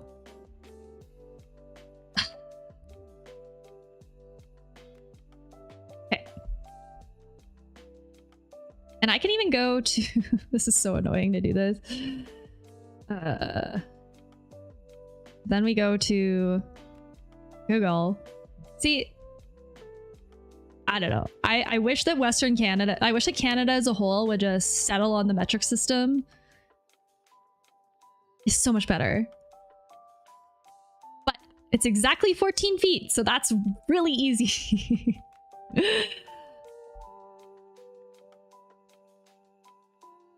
Now, okay, the one thing that I do want to flag though, it's like, oh, 14 feet, a nice round number. But the increments that we need to cut the pieces at might not result in an exact division to 14 feet.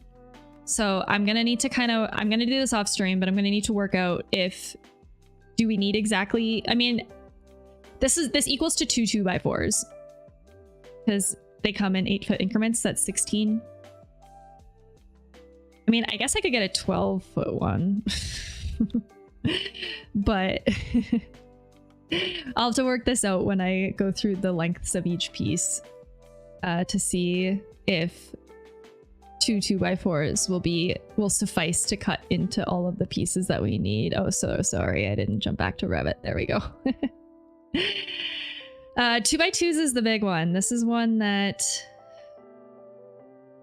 I'm real curious about. So I know, okay, we have 4 of these full height posts. Actually, we have 8 of these full height posts. Let's go to our framing plan, or our framing section here. These guys. 2'9" or 8'338". This is where I might actually do a breakout.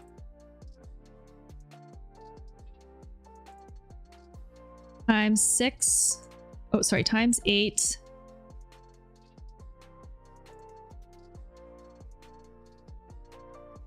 Wait, was it 3 foot 9 inches? Oh, 2 foot 9.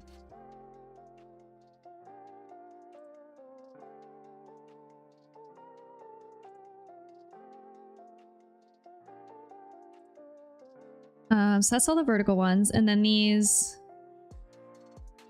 horizontal. Let's do the horizontal front to back here. There's 1, 2, 3, 4, 5, 6, so 12.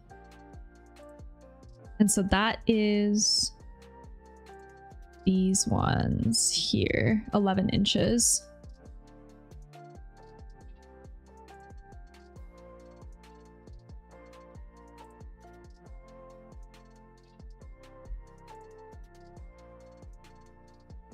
I could break down the bottom too afterwards.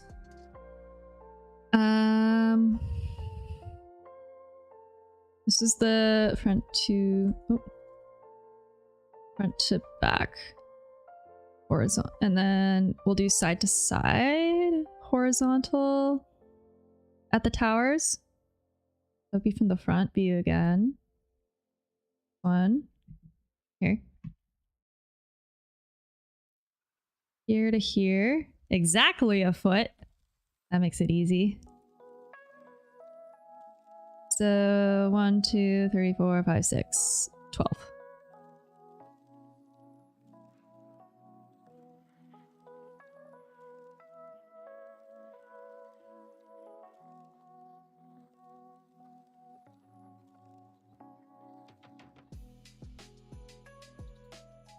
Plus, okay. Oops. We have these 2x4s that are also horizontal side to side, but they're longer. Now, I don't know if this base one here is necessary, but it'll be nice to adhere a panel to, so I'll keep it. But yeah, it's this span here, which is exactly 2 feet. We love whole numbers. I love designing things myself because it's so much better.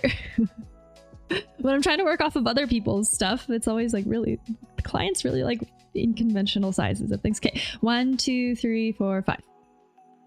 So times 5 pieces that are 24 inches. And that side to side. Okay, so these are all of our 2x2s. I'll break out this one as well. It was times 2 these span here. It was 4 foot 9.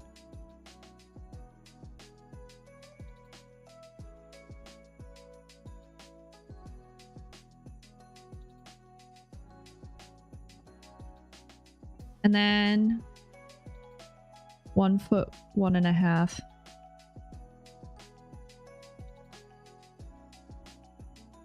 Like that. Nice, nice. Actually, here, I'm gonna do it the same way.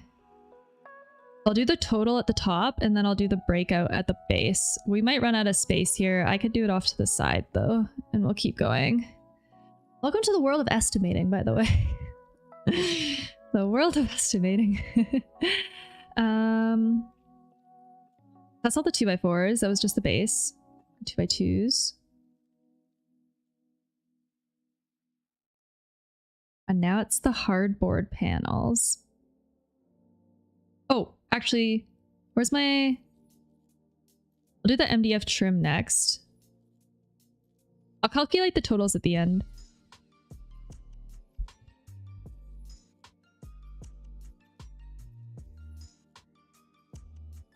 I know that this is going to repeat because there's the top and the bottom. There. So, looking at this one, so there'll be 2 of these like front to back that are... Oh, actually, hold on. I don't like this joint relationship. Let me edit. This needs to go back and this needs to go forward. I want all the joints to be on the back. This is why I 3D model stuff instead of actually just trying to build it, because I don't want any of these weird stubby relationships to be on the front profile like that. There, nice. And yeah, the top is fine. It was just the base here. So.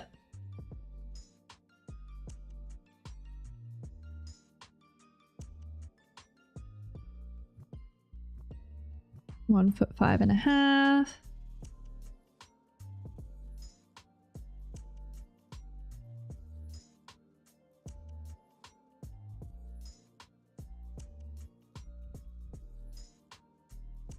Front to back.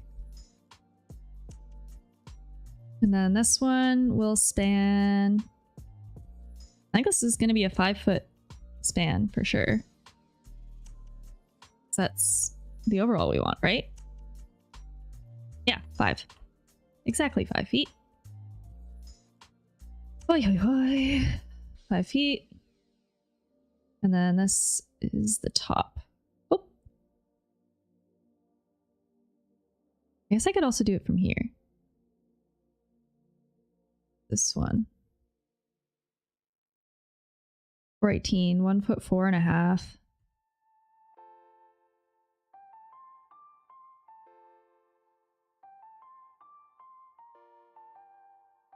Gosh, we're almost there. Over 2 hours. And then the front. Here. Here. 4'11" 7/8". This is so annoying. I'm gonna round this to 5 feet. Because cutting an 1/8 of an inch is redonkulous. So it's almost the exact same width. It's just the depth of the top is different, I guess. So I'll do, so that makes it 2 5-foot runs, and we can get rid of this one. Nice, nice. Okay.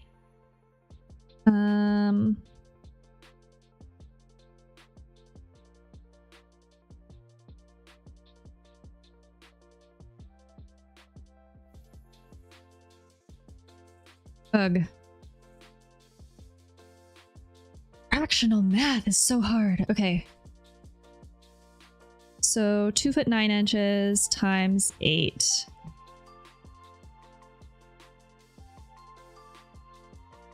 Ugh.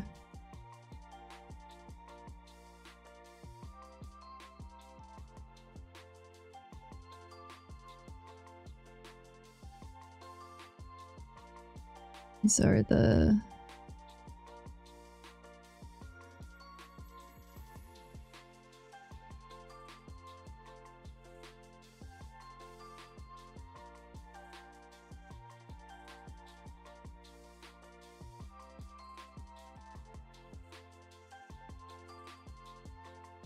up, down. Okay. So the up down is 838 millimeters times 8. Ugh.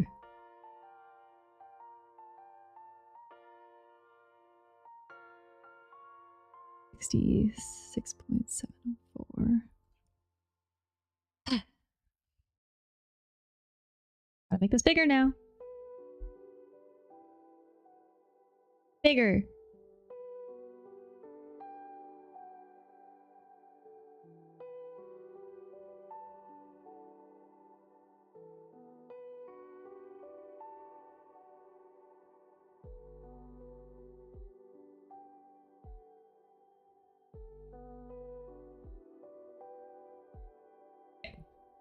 Ugh, I don't know. I'm running out of special characters to use. I'll do this one. Okay. 11 inches is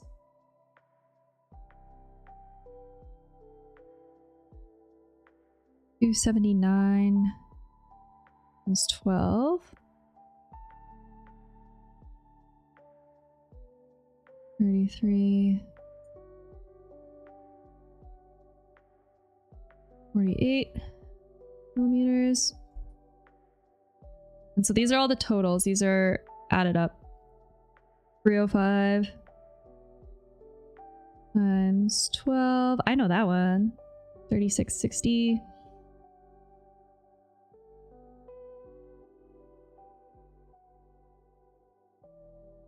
$610 times 5. 3050. Like that. Oh, okay. So now we can add up all of these. So much math. Apologies for the math. It's the least exciting part, but I really have to do this.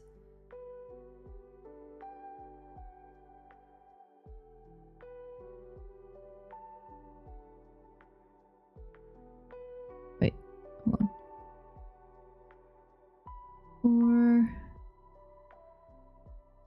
plus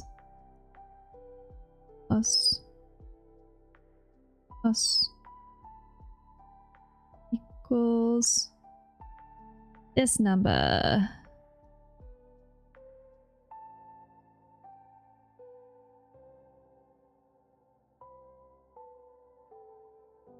Which is, how many feet is this? It is, oh god, 55 feet.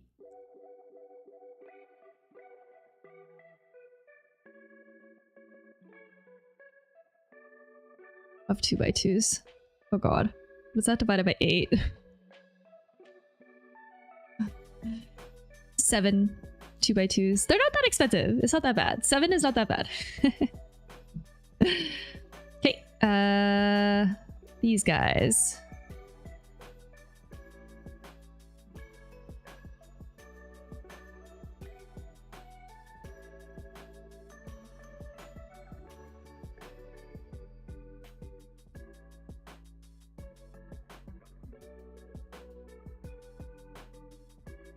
Okay,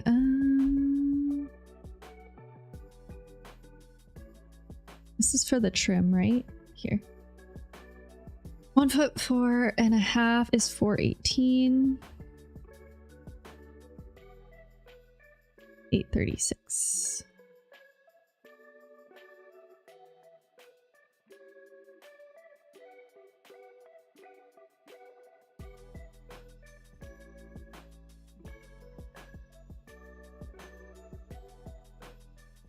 And the base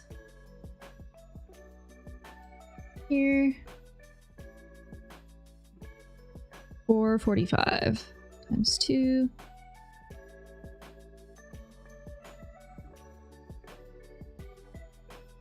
890.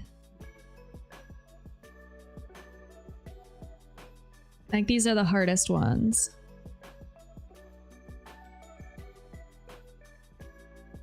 The trim is so cheap, so I'm a little bit less worried about that one, but gotta add all this up now.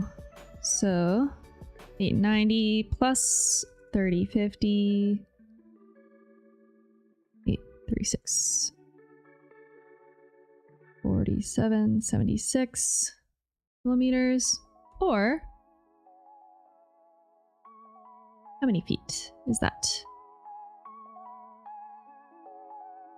That is 15.5 feet, meaning we can get away with exactly 2 of these trim pieces.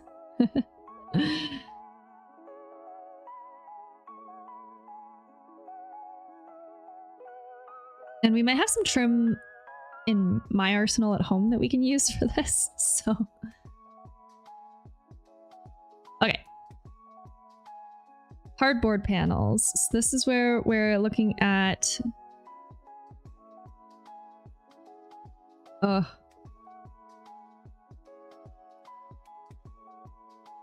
This is so much work. Maybe we'll do the sides all in one piece for simplicity's sake, and then the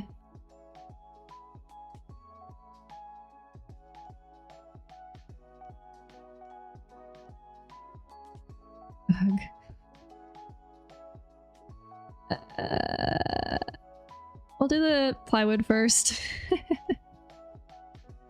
Plywood's pretty easy. It is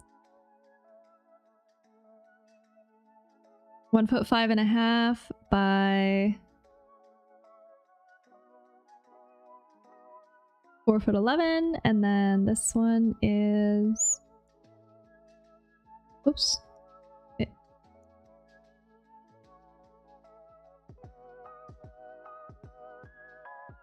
4'11" by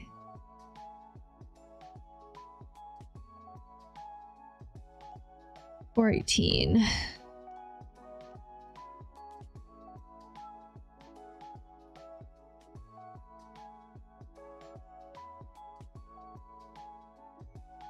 We could do these in panels too. This doesn't have to be plywood per se. Or we can source... I could start building the middle body today and try and source some 12mm plywood elsewhere for a bit cheaper. I'm a bit worried about that. Because this one here is 1500mm times 4 or 5.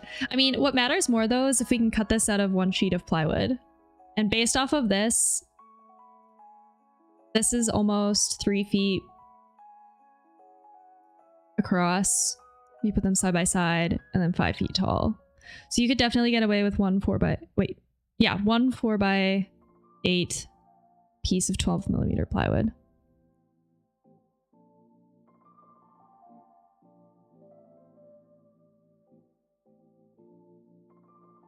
I know that much. With that. And then trim profile 1, which is the horizontal guy here. I'm gonna measure from the outside because... Ooh, will it even let me? Oh yeah, it will. Okay. Because we're gonna have to miter the joint here. So I want to make sure I have enough. So 1403 at the front. And then it's this side by 2.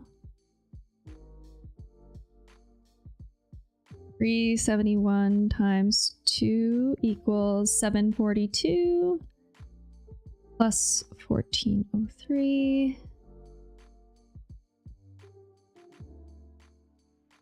This many of trim profile 1, which is 7 feet. Trim profile 2 is the rectangles on the front here. So I'm just gonna delete all of these internal dimensions quick. It'll be... I can measure these first ones. So 11.5 inches.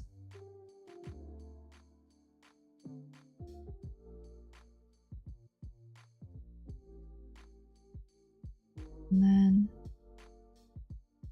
actually, yeah, here.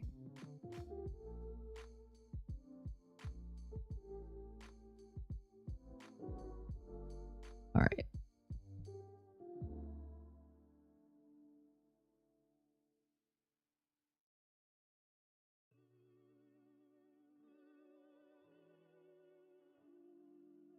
$137.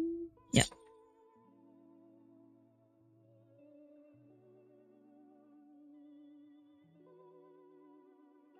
Times 2, so 4,500 exactly for the right and the left, and then the middle guy. Oh, my dog wants out of the room. 1 sec.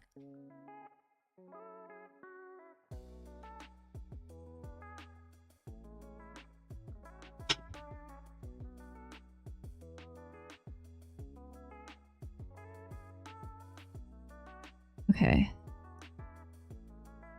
What did I say that number was? Oh yeah, 4,500, and then I guess this number is 137. Oh, I should have known that.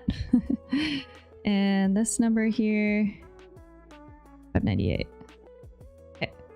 Plus.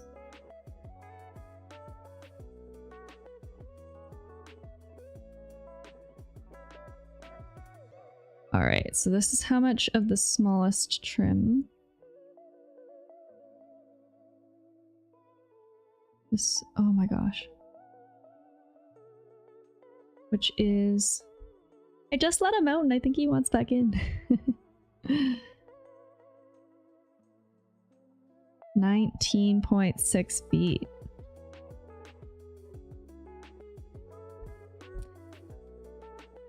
And then the top mantle trim, which is this one. Oh, this one here. Guy here. Okay. Let's delete all these dimensions again. It's so messy. Get out of the way. This is the second last thing, and then we just have to do the hardy board panels. Now, the one thing I will say, I'm a little nervous because we kind of have a price range that we need to keep this in. And if it goes too high, I'm not sure what to do. 1447, and then the side here, it is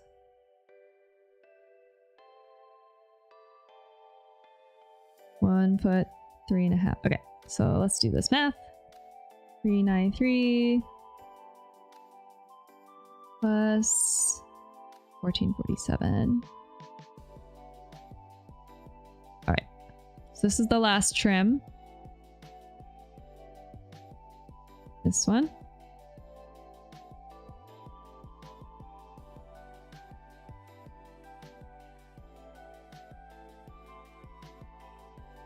Which is 7.3 feet.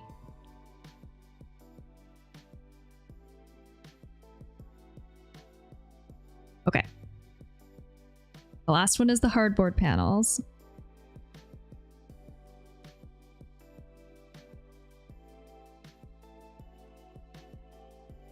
Now I'm trying to decide if I want to add the inside of the fireplace with this. Because, so the hardboard that we're looking at buying is already white. So it makes sense to do that on the exterior for sure, on the 3 sides. Which would be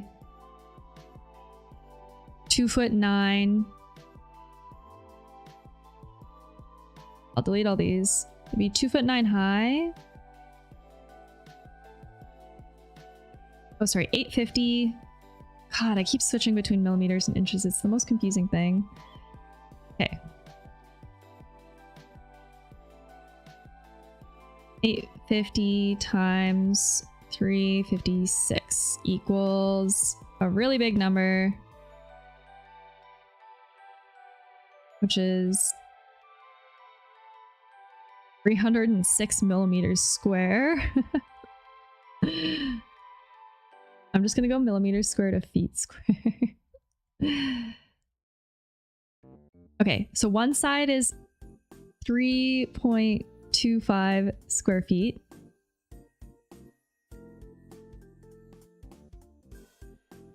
Or 6.5 square feet.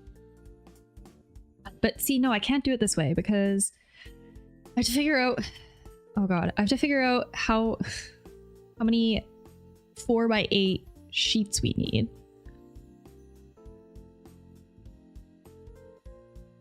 So I almost want to do it here. Hold on. I almost need to do this as like an illustration because I want to make sure that we can fit the number of cuts that we need on the sheet. So I can calculate the approximate square area of the panels, but I don't think that's gonna give us the right information, especially because I think today I have to buy it in 4x4 sheets if I can. Hold on, let's try something. I'm gonna do a drafting view and I'm gonna call it panel plans.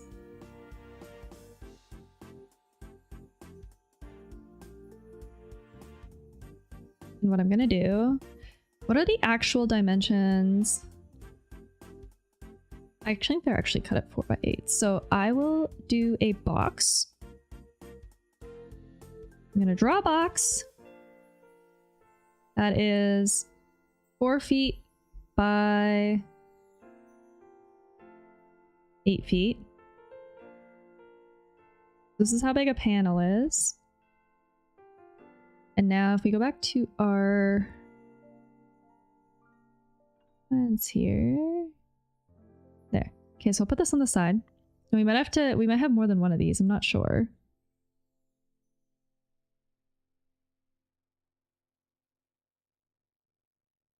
Now I know that this is 850.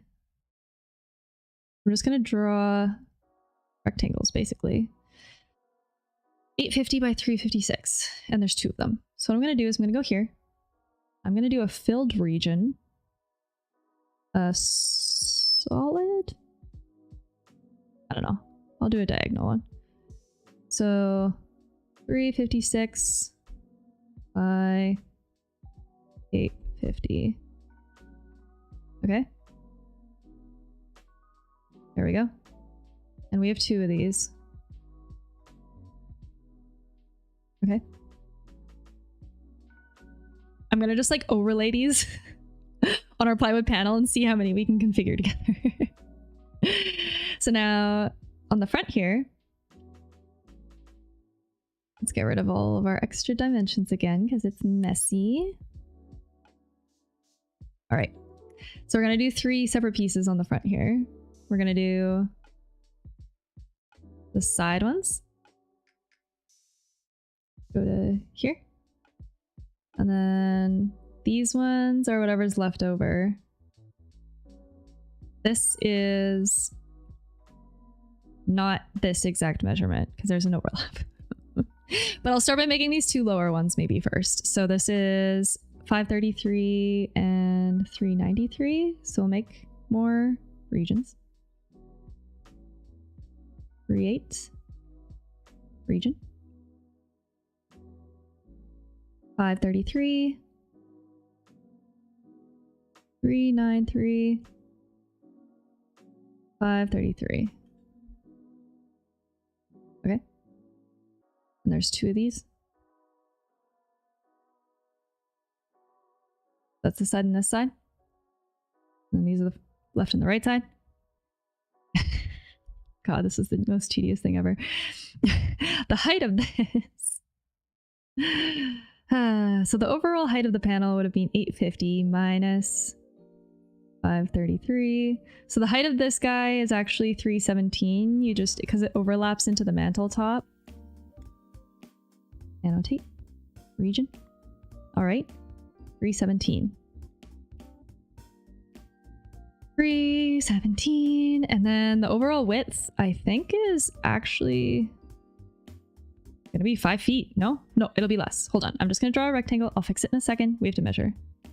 I should have measured it first. My bad, my bad. 1384. Okay. Come back here. Come back here. Edit boundary. And 1384. Okay. So aside from the interior of the fireplace, which I'm not... I have material at home that we can use for this. I'm not going to buy the nice white panels for the exterior. I'll use scrap, so I'm not too worried about planning that. This looks like it'll all lay on one sheet. But what I'm worried about is I really wanted to use 4x4s. Because my little car is not going to fit a sheet. But what I can do is at the hardware store, I can ask them to cut the panel in the store so that we can put it in our car. So if this guy is 4.5 feet, yeah, 4'6". Yeah, 4.5 feet. That makes it easier. The most frustrating part is like, I don't think we're gonna need a full panel. Like based off of how this is going, I'm just overlaying all these cuts that we need. Like this looks like it's just gonna fit like this. Hold. And then we're gonna have this much of a wasted panel. Here. Look at this. That's all extra. But I'm pretty sure one of these panels is only like, I mean, it depends on the quality that I want. It can range from $15 to $30. So I'll make a decision in the store based off of the costs of everything else. But what's the...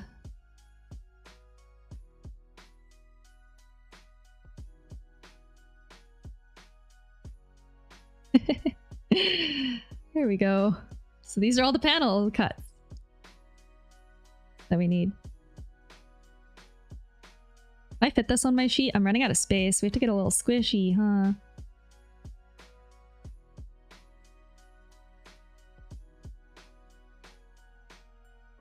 Jeez. I want to fit everything. I want to fit it all. And okay, I'm just gonna try and get as cozy tight up here as I can. Get this front down here. Oh, the sections don't work. Shit.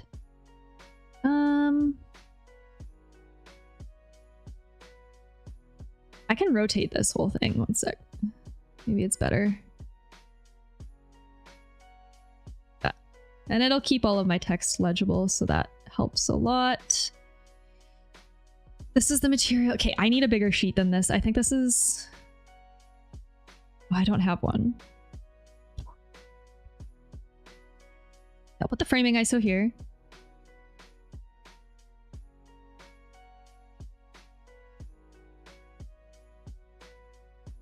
I'm gonna do no title on this. It's fine. When it PDFs, it won't PDF with the box around it, so that's good. Okay, fireplace front here. Okay, side here.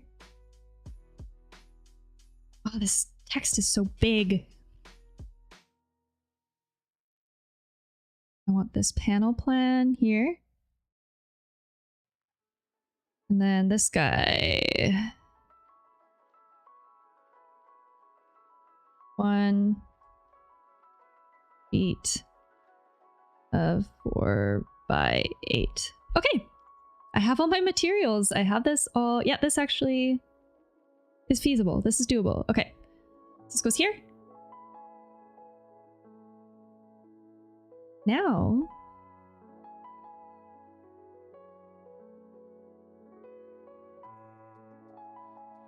cardboard. Honestly, I think that's it.